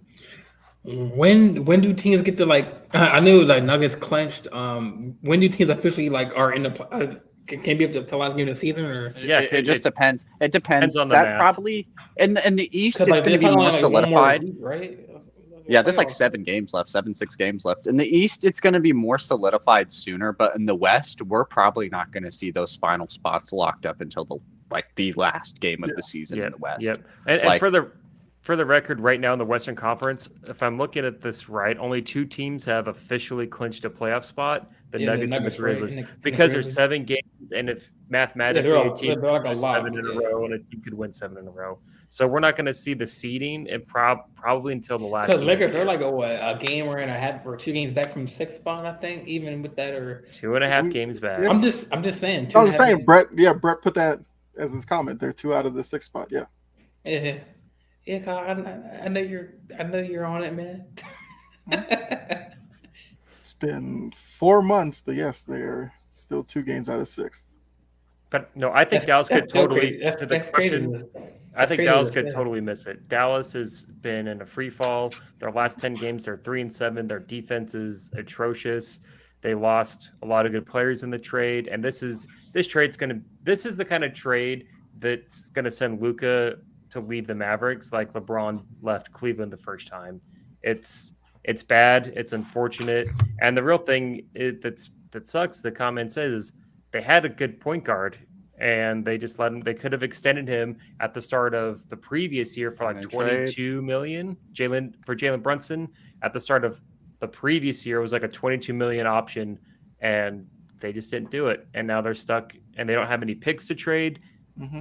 They're screwed. Like I don't think it's going to work. I with how things are going, I'd be surprised if they made the playoffs. The play-in is like 50-50. I do think there's an ounce to Brunson probably want to leave Dallas to become his own guy. Sure. If he stayed in Dallas, he was always going to be Luka's backup. In New York, he is the guy in New York. And I think that's part of the reason why he probably wanted to leave. But Brett put on here, now they can extend Kyrie for a max at like 198 over 4 or something like that. There's not a chance in the world that happens. If they do that, Luka probably goes. Probably request probably a trade. checks himself Trade. into a hospital the day after. It's a trade. Yeah. He's on his way to Denver. Oh man, that would be hilarious. Comment says I'm too damn old. I played against Brunson's dad when he was at Temple. Yeah, bound to happen. We say seasoned around here. Yeah, You're we don't too use seasoned. old. Too damn Yes. seasoned. Exactly. All right. Let's see. Up to an hour and a half. Let's go baseball real quick, because the season does start Thursday. I don't want to go through this episode and not talk about the baseball season. So I think for this, I'll share my screen. It has like win projections for each team, so you can kind of see how each team's ranked in terms of finish. We'll see if we agree with it or not. But before that, I do want to talk about the new playoff format. There is an actual change to it. I don't know if a lot of people know that, but the single wild card game is gone now. So now the little wild card will actually be a mini series of 3 games. Okay. I believe all 3 games will be at the better record teams. So it's kind of like a mini playoff series. Yeah, there's no traveling. Just a one and done game. Yeah. Yeah, no traveling, because 3 games will be in one stadium. You just get it over. So it's like best 2 out of 3. Yep. Because I think a lot of teams didn't like the one and done game because a lot of things can happen. So I think this is a great move. I like it. I hated the one and done because, I get that baseball, it's a long season and you have to play well in a shortened playoff series. But even then, it's a best of 5 or best of 7. A 1-game series, it just takes a long marathon into a 40-yard dash, and you're just not going to get the true representation of which team is better in a 1-game series. Right. 3-game series seems to be the best. You don't want teams traveling too much. I wouldn't have hated it if it had been game 1 was at the lower seed and games 2 and 3 were at the higher seed, so that the so the higher seed would have the decisive game at home.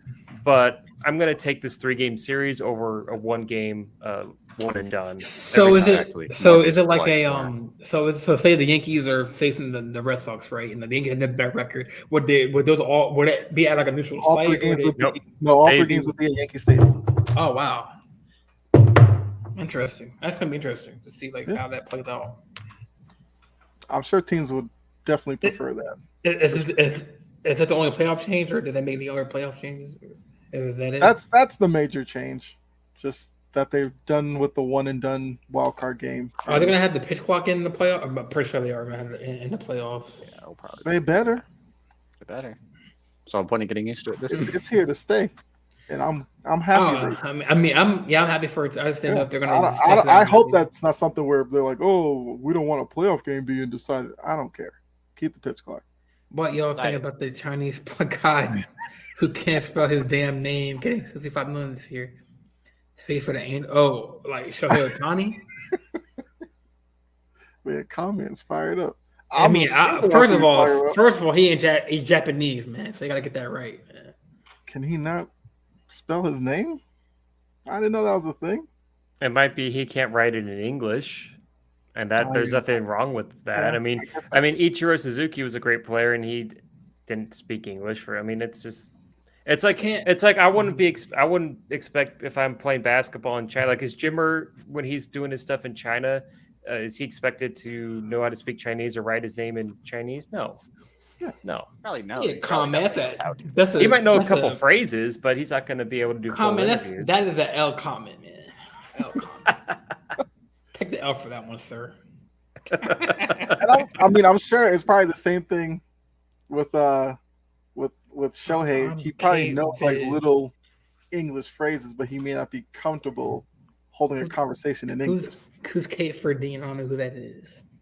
No, that's his background. Cape Verdean is an island off of like West Africa. Oh, got you.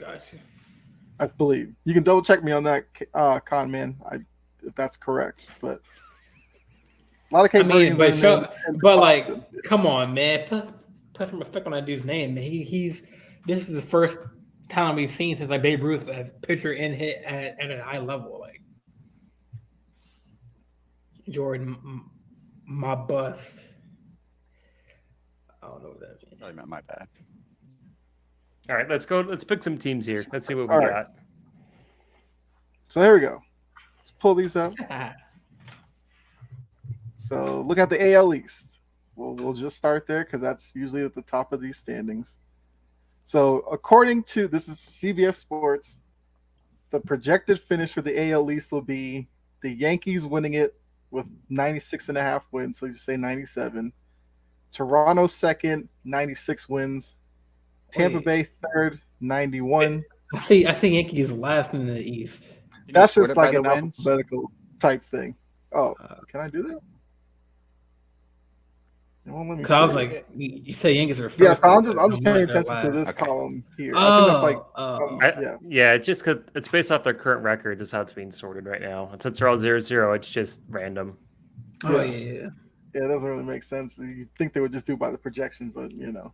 So Yankees first, Toronto, Tampa Bay, Red Sox 74, Baltimore 73 wins. Do you think that's how the AL East finishes? Yeah, I mean, I think Baltimore is going to do better. I think the Yankees will finish first. I mean, yeah, they will. I think Baltimore is going to finish better than 73 wins. I think they could do better than Boston. Baltimore was on a big tear at the end of the year last year. They had all the momentum. They're being compared to the Mariners of last year, where they just fell short in the playoffs, and they had a good run in the playoffs last year. I could see Baltimore being a sneaky team. I worry about Tampa Bay's injuries. Toronto, I don't think Toronto has a ton of pitching depth, which is always a concern. But I think the Yankees are probably the safe bet to win the AL East. Yeah. No, I'll see the Yankees having 60 wins, man. It's like Yeah, I'll agree. I mean, not a lot of moves were really made in this division to where like there's like this clear-cut winner. Everyone kind of just like, beefed up a little bit, but not anything too particularly crazy. They kind of just like re-signed, got everyone back. But I mean, overall, yeah, I'm a Toronto fan. So what Jake said, like, we needed to make some strides on pitching, and we didn't really do that. So that kind of sucks. That's why I can see us finishing in that second place spot. But yeah, I mean, it looks pretty agreeable. What do you Yeah, think your I Red don't Sox are agree. going to do? I don't Yeah. agree with it at all. You said Red Sox won. No, I'm not going that far. I actually think we'll go Yankees, Toronto.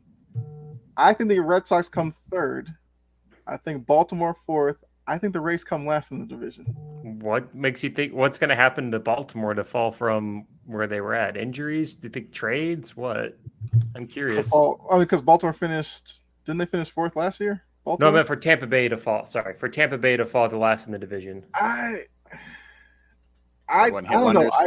I think the division will be like more like tightly contested in these projections. I don't think the Yankees and Toronto necessarily get to 96 wins. So I think that number comes down. I think Tampa Bay, I don't see them winning 91 either. And That does seem high. Yeah, that seems high for Tampa Bay. I think Tampa Bay finishes last, but it's not like ridiculously far off. I think it's going to be a really close division outside of probably Toronto and New York. Because I do think those two teams probably win like 90, 93, 92 games. And I think Tampa Bay is probably down maybe like 80. And I think Baltimore and Boston will both be higher than that 70 whatever number. Okay, I can see that. I can see Yankees being one, and I can see so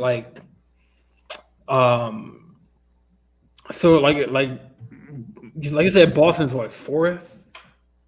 According to this, they have Boston finishing fourth. I can see like Baltimore and like Orioles like fighting for the third, and then obviously Rays at the bottom. Like Boston's a little better than Baltimore because they have like Rafael Devers and they got some other stars on their team. I mean they're getting young, but younger. But I can see Baltimore and Boston like fighting for that third spot in the division, like flip flopping. I think Boston might start out hot, and then Baltimore might catch up because they're getting younger, talented. They got Aiden Hutchinson, dude's a young star catcher that they got. That's Adley Hutchinson, Rushman or something. Or How you pronounce his last name? Yeah. Some shit like that. I don't know. I'm gonna say Aiden Hutchinson's a dude on the Lions. He plays for. Oh Detroit. yeah. Or Adley, yeah. Same. Aiden Hutchinson, he said it. I play baseball. Adley. Oh, I'm sorry, Adley Reichert. I don't know, man. Roshman, I think is how I heard you pronounce his last name, but I know you're talking about. Same boat, same like. I mean, you named a dude who plays defensive end for the Lions. It's not the same boat. Boy, tell Keith to like dump it on TikTok for me, please. But yeah. Okay. They got Cedric Mullins still. I mean, they got did I get his name right? Yes, you got that one. Okay. Yes. But other than that, yeah, I can see them flip flopping for the third spot. Like Dylan said, I mean, other than Yankees signing Aaron Judge to a deal, a big contract. I mean, that division really hasn't made any splashes as far as like big name moves. So, yeah, You are not gonna disrespect my guy, Masataka Yoshida, like that. who the hell is that, man?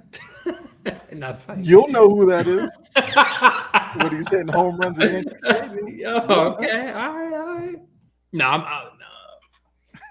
not gonna say anything. I don't want to be fired off the network, but I'm gonna say he can't even see a pitch, man. So you said you weren't I'm gonna say playing. it, you said it anyway. I'm playing, yo. No, but he did do good in the World Baseball Classic.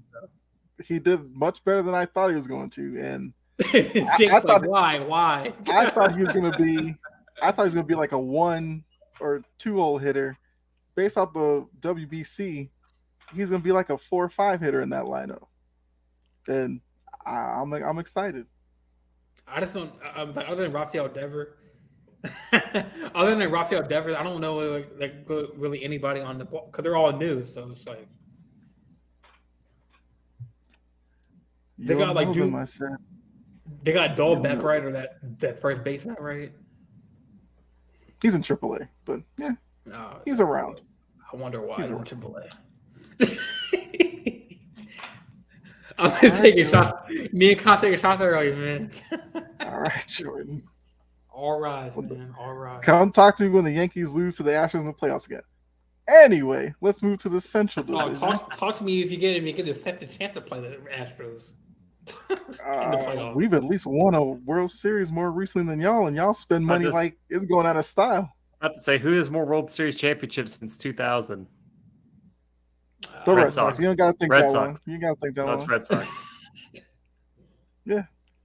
So win a ring this side of the 2000s and come talk to me. Try that first. Okay. Yeah, exactly. Central Division. All right. So the way they look at the Central, I mean, based off of this, Cleveland's going to run away with the division. 91 wins. It's a weak division. I mean, It really Detroit, is. Yeah. Kansas City are both rebuilding. Minnesota had a pretty good.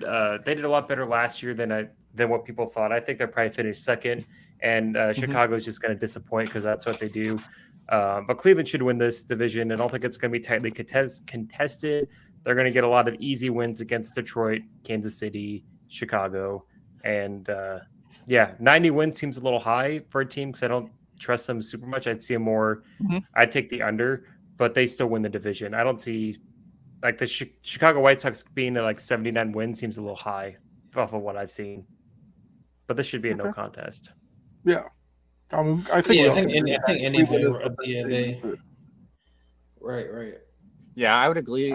Cleveland's probably the best in that, and it's kind of a toss-up between Minnesota and Chicago. I don't know a lot about Chicago's roster compared to what I do know about Minnesota's and Cleveland's, so I'm not sure if them stacking up at second is very fair, but I know Minnesota is definitely the clear favorite if Chicago isn't as that good. Okay. I know Chicago did fairly well last year, so. Mm-hmm. All right, so the West. Simple question here. How is it that the Angels have Mike Trout and Shohei Ohtani, and they just don't factor into anything in terms of the division? Does it in the division race? Because looking at the projections again, it's Houston 95 wins. We can all agree with that. Seattle at 89, and then Texas and the Angels both at basically 81 wins. I think I gotta answer that because I mean the reason why the Dodgers are probably at 80 wins is because obviously Mike Trout hasn't really played a full season. He's been injury prone. I mean, outside of Shohei and Trout, they really haven't made any big splash. I know Rangers they got didn't they get they got DeGrom, didn't they? Yes. Yeah, they did. They did. So and when the key with him is when he's healthy, he's really good. But yeah. Hitting, I'm not sure what the Rangers got. I mean, like this free agency this year really hasn't. It's kind of been boring. Other than the Judge re-signing for 9 years, Rodon coming to the Yankees. I mean, there hasn't really been any like big. There's been other moves. There's been big moves. There's been big moves. He literally only said Yankees moves. I wasn't done. I mean, I was saying DeGrom to Texans. There's been moves. Devers re-signing, Bogart's going to San Diego. I mean, the Correa thing for probably the wrong reasons was a big deal. Yep. So there were some storylines. Bogarts to San Diego was a big one. That was big. I think Seattle is probably going to finish second, but I think I'd take the over on that. I think I'd take them at 90 or above. They showed me a lot last year. They have a really good young roster. They locked up a lot of their players. I think they're the clear second favorite. As far as for the Angels seem to be in last place, it's just poor management. You need Mike Trout can only go up to bat once every 9 times, and Shohei Ohtani can pitch once every 5 games. Like you have to build a team in a smart way, and they just haven't done it. It's a shame because Mike Trout's one of the best players we've seen. Same with Ohtani, And I think Otani's going to be a free agent after this Yeah. season. And if I'm him, or if I'm his agent, I'm telling him to get out of Anaheim or Los Angeles, Anaheim. Just get out of there. You're not gonna see the postseason, and he's too good to not be in the postseason. Well, Mike Trout he's under contract, right? So he can't leave, right? Unless he gets traded. Unless he gets traded. Yeah. You know, if I'm the commissioner for baseball, I might tell Shohei Ohtani to get out because the game needs to grow, and he can grow the game. He needs to be pitching and batting in October. Agreed. So Man's got to bounce. Hey, Man, appreciate you tuning in. Thanks for showing up. Appreciate it. You always welcome in the comment section. Yes, definitely we'll check out your Dana Barrows episode and all that. So appreciate you tuning in. Enjoy the rest of your night. And looking at this division, Oakland, of course, is last because it's Oakland, and they're getting ready to move. They probably won't be in Oakland much longer. So it's a shame. Yeah, with all the history that Oakland A's have, and to see where it is now, it's kind of it is a shame. I would agree with that. All right, so Cool, who put in here before about the Braves, we'll look at their division in the NL East. I mean, clearly the class of this, you're looking at Atlanta, the Mets, Phillies. Yeah, absolutely. They get kind of a drop off between Miami and then Washington. So, with this, they have Atlanta and the Mets really close at 95.2 and 95. Who would you say has the upper hand between those two teams for the division? I'm going to say it's Atlanta for the simple fact, and I don't know players' names well enough with baseball, but I know the Mets lost some key players in the World Baseball Classic, and that scares me. The Mets didn't have a great season last year. Yep. And when you lose key players early in the season, it's not a good sign because players get hurt. It's a long, long game. Atlanta has a lot of depth. They have all their key players signed for long, team-friendly not only long contracts that wrapped up, but they're very team-friendly contracts. Atlanta, for whatever reason, just seemed to hit signing after signing after signing. I say that they win it. I think the Mets are still going to be good. They're still going to make the playoffs. But again, if I'm betting money, I'm taking the safe bet. And I think Atlanta's there simply because the Mets injuries would scare me way more than what I'm seeing from Atlanta. I agree. Losing a closer isn't great, especially in baseball. And losing losing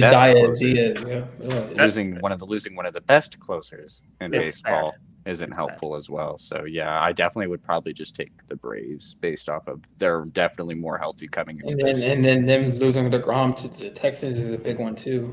Yeah. They were one of the best pitching teams last year, and they took a massive hit this year. Yeah. I mean, they got Verlander though, the Mets, so I guess they filled that spot.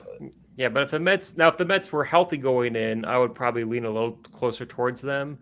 But man, I look at this Atlanta. I was playing MLB The Show today, and I was looking at all the rosters. Atlanta, man, they got a lot of good young talent. Like it's hard not to be excited for being an Atlanta Braves fan. Like that team is set up for this year and multiple years. Yeah. I agree. I'm with the Braves in this division as well.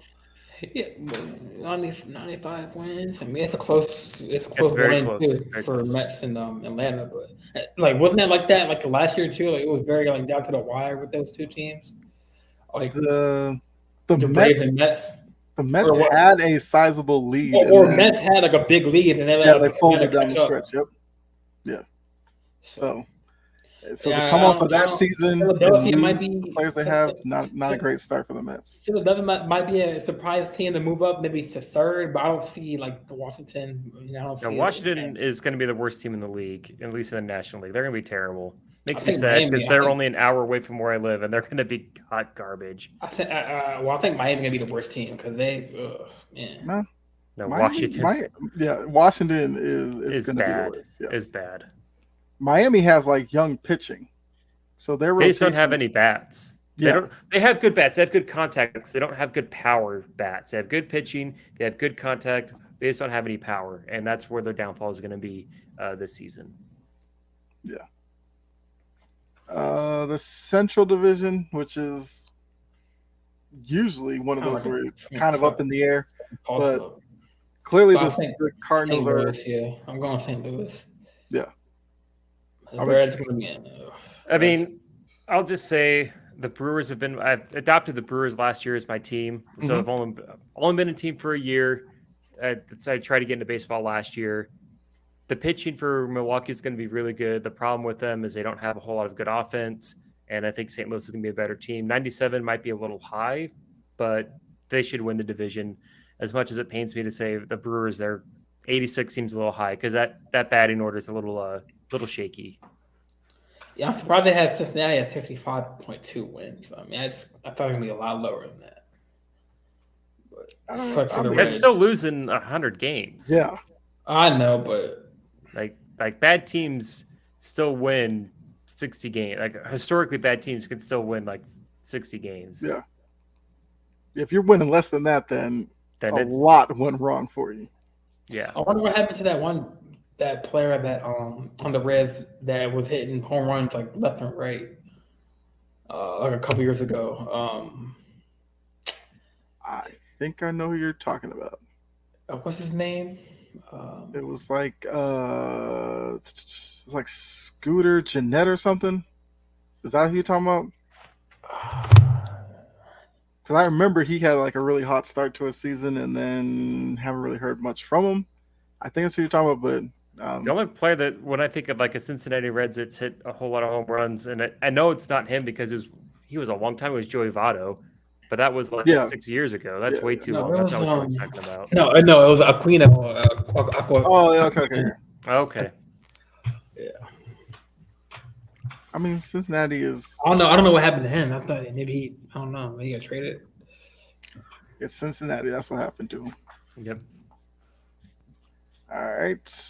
But also in that division, I can see. Oh no, in that division too. If you go up a little bit, the Pirates might make a little splash because they got Josh Bell, or that dude that giant. It's not Josh Bell.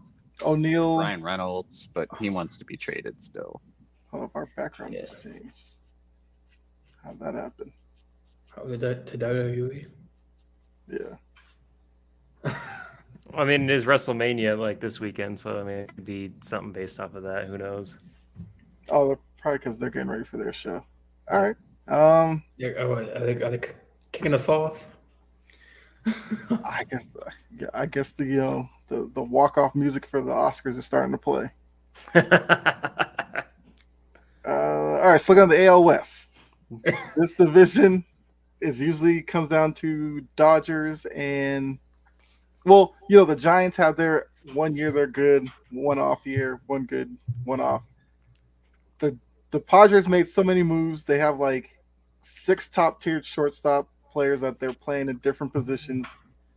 Do you think the Padres overtake the Dodgers in this division this year? No, I have to see it to believe it, and I want the Padres to do good. Like I've been to Petco Park, and it's a beautiful park. Like it's super cool, and I want to see a team like San Diego's a cool place, but I need to see it. It's been so many years where people talking about how the Padres have so much money and they're just wanting to win, and they just always come up short. So I hope I'm wrong, but I don't see it happening. Okay. Yeah, I see LA. I see Dodgers running away with the division, like they did last year. I would see the Dodgers running away with it. I mean, they've had according to last year, they had the most wins in that division. Okay, 100 wins. Last year, the Padres and they still got the same players. They got Mookie Betts. They had. I mean, I definitely see them being 1, San Diego being 2, but Tatis he's still banned until he gets uplifted. So that's a big hole that they're going to have to fill. So I'm not sure if that suspension starts like. I don't know if it already started or it starts at the season. Pretty sure it was started. Yeah, he served some of that last season. Yeah. Well, how many games did they have until he gets back? Like 40-something games? Or? I'm not sure. It was an 82 game suspension or something like that. Damn. So I think he started it maybe like last games of the season. So it was towards the end of the season when he started it. So he's going to be gone for probably at least 60. So that's going to be a big hole for them to who's going to, so. I mean, I'm not down the part. I'm just saying they're gonna have to hold it down until he gets back, and by that time, LA is gonna run away with it. I mean, that's what they I'd brought say Bogart it's for. probably going to be like a I 5-game. don't see window. Andrew. Booker doesn't he? Is he in the outfield or is he in the infield? Mm-hmm. But Tatis is outfield. Yeah, Tatis is a shortstop that they're playing in the outfield. So he can play both. They still have Juan Soto out there. Oh yeah. So they play. So he's a hybrid player. He can play. Tatis can play. They're going to try it. He was moved out there out of necessity. They keep signing shortstops. You got to put him somewhere. That's true. I think Bogarts is going to play third. I think he's going to be third. That's my understanding. Yeah. Which at least he has experience doing that because he played that for the Red Sox early in his career. Yep. So that won't be a problem. Yeah. All right. Yeah. Since the show's going a little longer, we'll kind of leave it there. Oh, I guess. Okay, quickly, like 2 seconds, just for prediction purposes.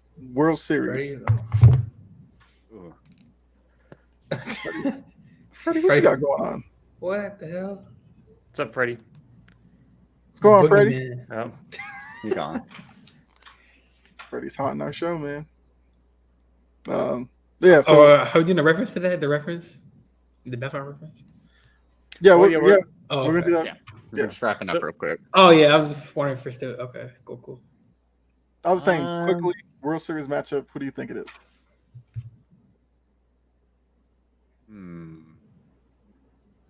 I'll pose it this way. Give me. Oh, go ahead. Go ahead. Is it? Are we gonna get something other than Yankees Dodgers in the World Series? I think so. Okay. I think so. All right, Jordan. World Series guess. Are we getting Yankees Dodgers in the World Series or something else? I'll say Yankees Dodgers. Okay. As of right now. I say something else. All right, let's move on. Oh, who do you have? Something else. I don't even know. Boston and Houston. Boston and. He doesn't have Boston making the playoffs, man. He's on a homer.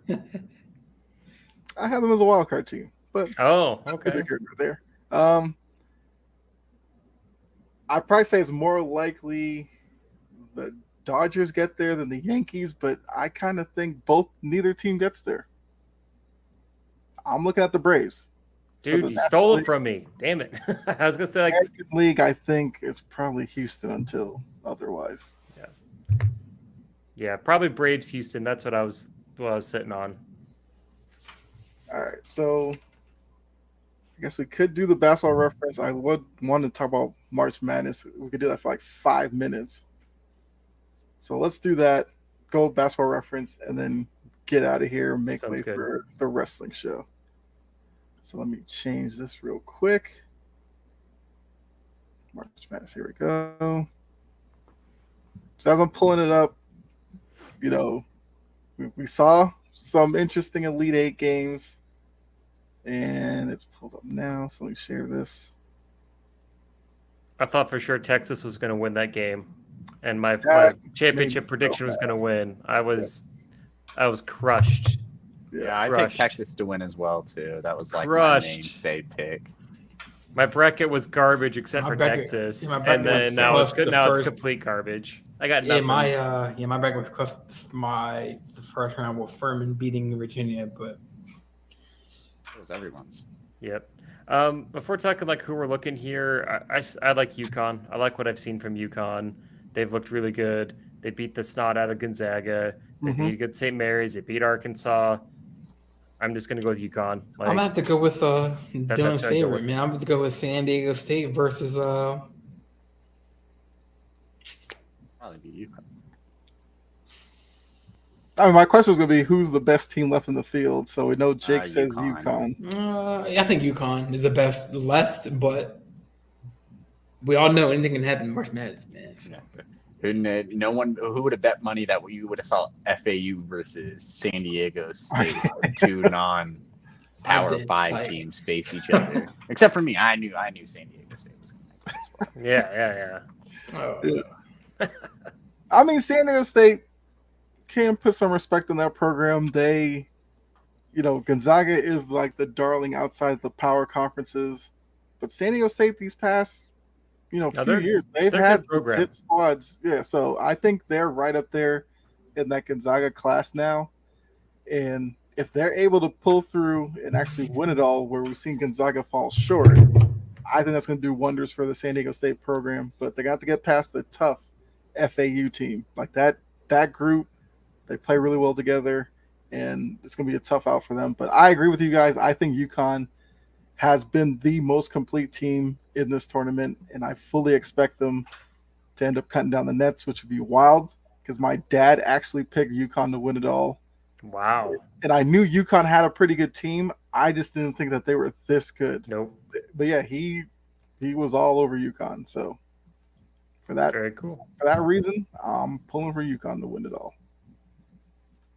All right. So now we can go basketball reference. Yeah, San Diego State has some ballers, man. I saw them, I saw some of the highlights and some of the games. They're a good team, and they're physical, they're tall, they're athletic, and they can shoot. Yeah. No wonder why Jen says SDU every time they win. San Diego State.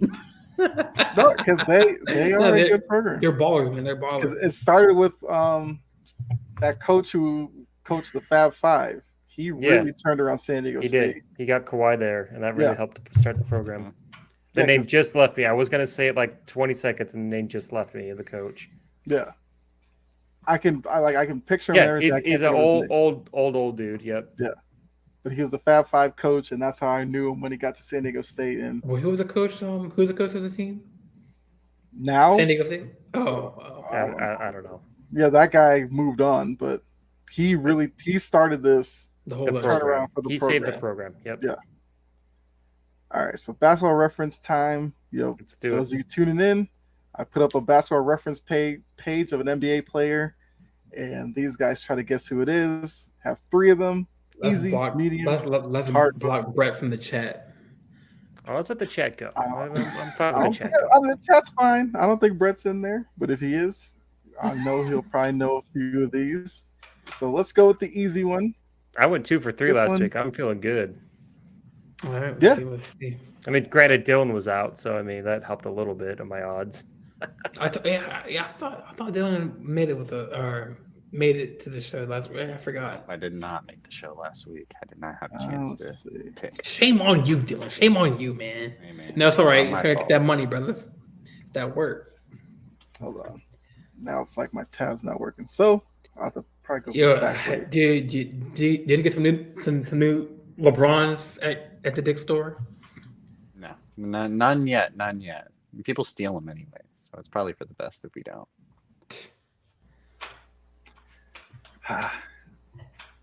People today got no respect. And also while you look that up, I do want to give my shout out, my condolences to Nashville. Shooting that happened. I totally forgot. I mean, I didn't forget about that, but I know it wasn't part of the show and topics, but my heart goes out to everyone who was involved, and absolutely tragic, just heartbreaking. It's just nothing more they could say than just gut wrenching and terrible. I think there was a school shooting or a campus shooter in Jersey. I think in Monmouth, like the last week. I don't think anyone got hurt, but there was an active shooter in Monmouth. Is like South Jersey. That's like I'm North Jersey, but that's down the Parkway for me. So it's just it's tough. I mean, we can have a whole other episode of talking about that because it's. I gotta pull back up because I can't see it. Yeah, we've seen like Popovich and Kerr speak about it. Mm-hmm. All right, so you guys can see it. Yep. All right. So started off 2016, 2017 with the Pelicans, traded in the same year to the Kings, then was traded in 21-22. Wasn't Halliburton? No. This is not Halliburton. But he is on the same Pacers team. Who is this NBA player? Buddy Hield. No. Yeah, it's Buddy Hield. No, yeah, you're right. Buddy Hield. Nice work there, Jordan. Buddy Hield. Man, you gotta trust yourself. 2 feet down, back straight, confident. Oh, Yeah. He Nice said work, Buddy man. Hield, and I was like, yeah, that's I right. was like, oh, duh. because like the New Orleans Pelicans thing. I'm like, oh, duh. Because the New Orleans Pelicans thing threw me off the first one. Yep. I forgot he didn't. I was getting there. I saw the Pelicans, and I was like, Pelican shooting guard. Who went there? It was an Oklahoma guy. I would have got it. That's what got me. Yep. All right. So you got that one. Because I saw Tyler Perry, it wasn't him. So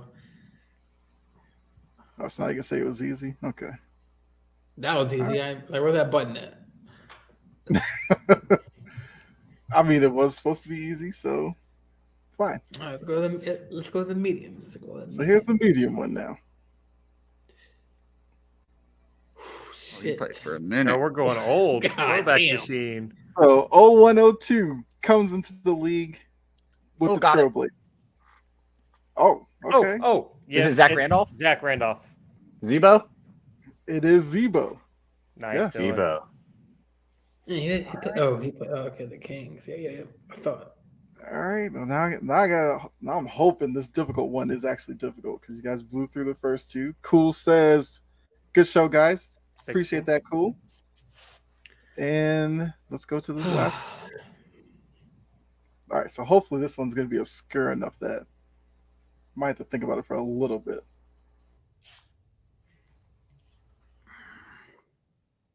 All right. Let's pull this one up here. All right. Wait, Jake, do you have a PS4, Xbox? What's up? I actually got it on the Nintendo Switch to do the simulation for while I'm like laying in bed and on the couch, and it's been fantastic today. I imagine. It's like the manager mode, and while I'm just like walking around the house and stuff, it's awesome. I did like 20 games with the Brewers in like 30, 40 minutes. It was awesome. Okay. That's cool. All right, so I have the player ready to go. So let's share the screen. Who is this NBA player? Is that the Kings or the Knicks? Near Kings or the Knicks? It's the Knicks. It's the Knicks. Yeah.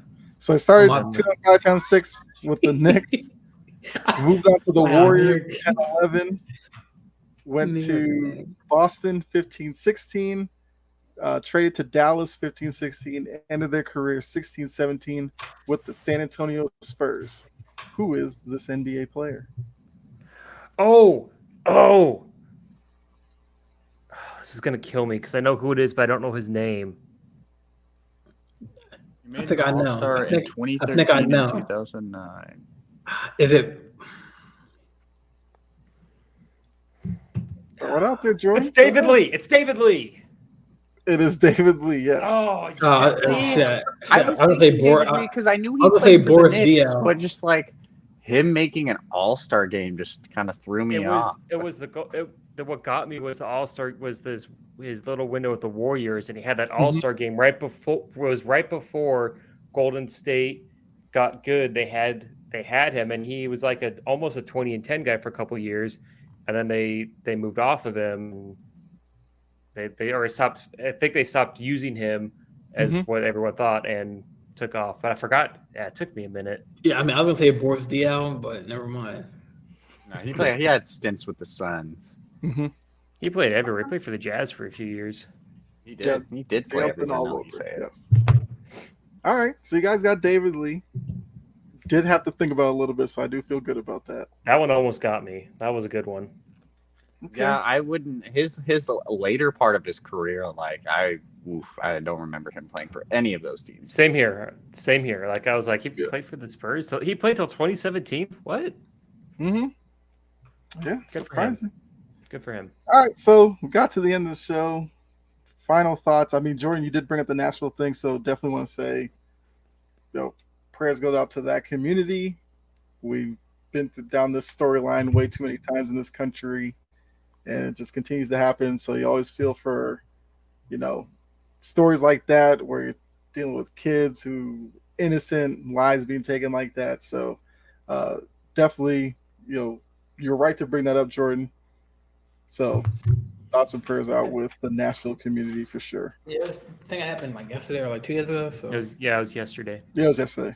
it's just, oh man, I don't know, man. I don't know. This world is tough. It's crazy, and the fact that the shooter's dead. I mean, obviously, yeah. If you're an active shooter and you're in a standoff, yeah, you're gonna get shot and not a fire. But the fact that you're gonna shoot somebody and then you're not gonna get that justice from that person is just a cowardly move. Yep, it's terrible. Mm-hmm. But yeah, my hearts go out to everyone that's involved. The police officers that were the first responders, to get to the shooter, and to the friends and family that lost some of their school members' lives. Rest in peace to. I think it was 4 or 3 members that got that. It was. I think it was 3 kids and 3 adults. 3 kids and 3 adults. Yeah. Was that a elementary school? It was a high school. It was a private Christian school that was like kindergarten through 6th grade, was my understanding. Yep. Even that pisses me off. Yeah, it was terrible. Just terrible. But yes, it's always tough to. Yeah, I know Popovich and I was about to say have been outspoken about that. I'm not sure if Kerr's spoken about it recently. I know I saw Twitter or TikTok of. I think it was the recent one. I think it was the I gotta look back because I know they kind of did like a highlight of Kerr. It was like, oh, this is like terrible. I think it was the last shooting that happened. But yeah, Kerr hasn't spoken out. It's probably only because they haven't played a game since then, and when he does press conference like after the game, he'll definitely bring it up because that's how Kerr and Popovich are. Yep, and good for them for doing it. Exactly. Mm-hmm. I know some people are like, leave politics out of sports. I don't care. This isn't politics. This is kids' lives. That's a different story. But then anyway. On the lines of Popovich, I do want to shout out Hall of Famers. Looks like it's Dwayne Wade, Dirk Nowitzki, Pau Gasol, Tony Parker, Becky Hammond, Greg Popovich are finalists who've been selected. That's a good class. That's a really stacked class. Yes. Yeah. I mean, Pop, he's the Pop's, Pop's going in. No, that's a stack. That's a good one. Those are all. I know the NBA Hall of Fame sometimes gets made fun of for being too easy to get in, but this is a legit group. That's legit. That's legit. Says formal announcement will be at the Final Four in Houston this weekend. So, very cool. Very cool.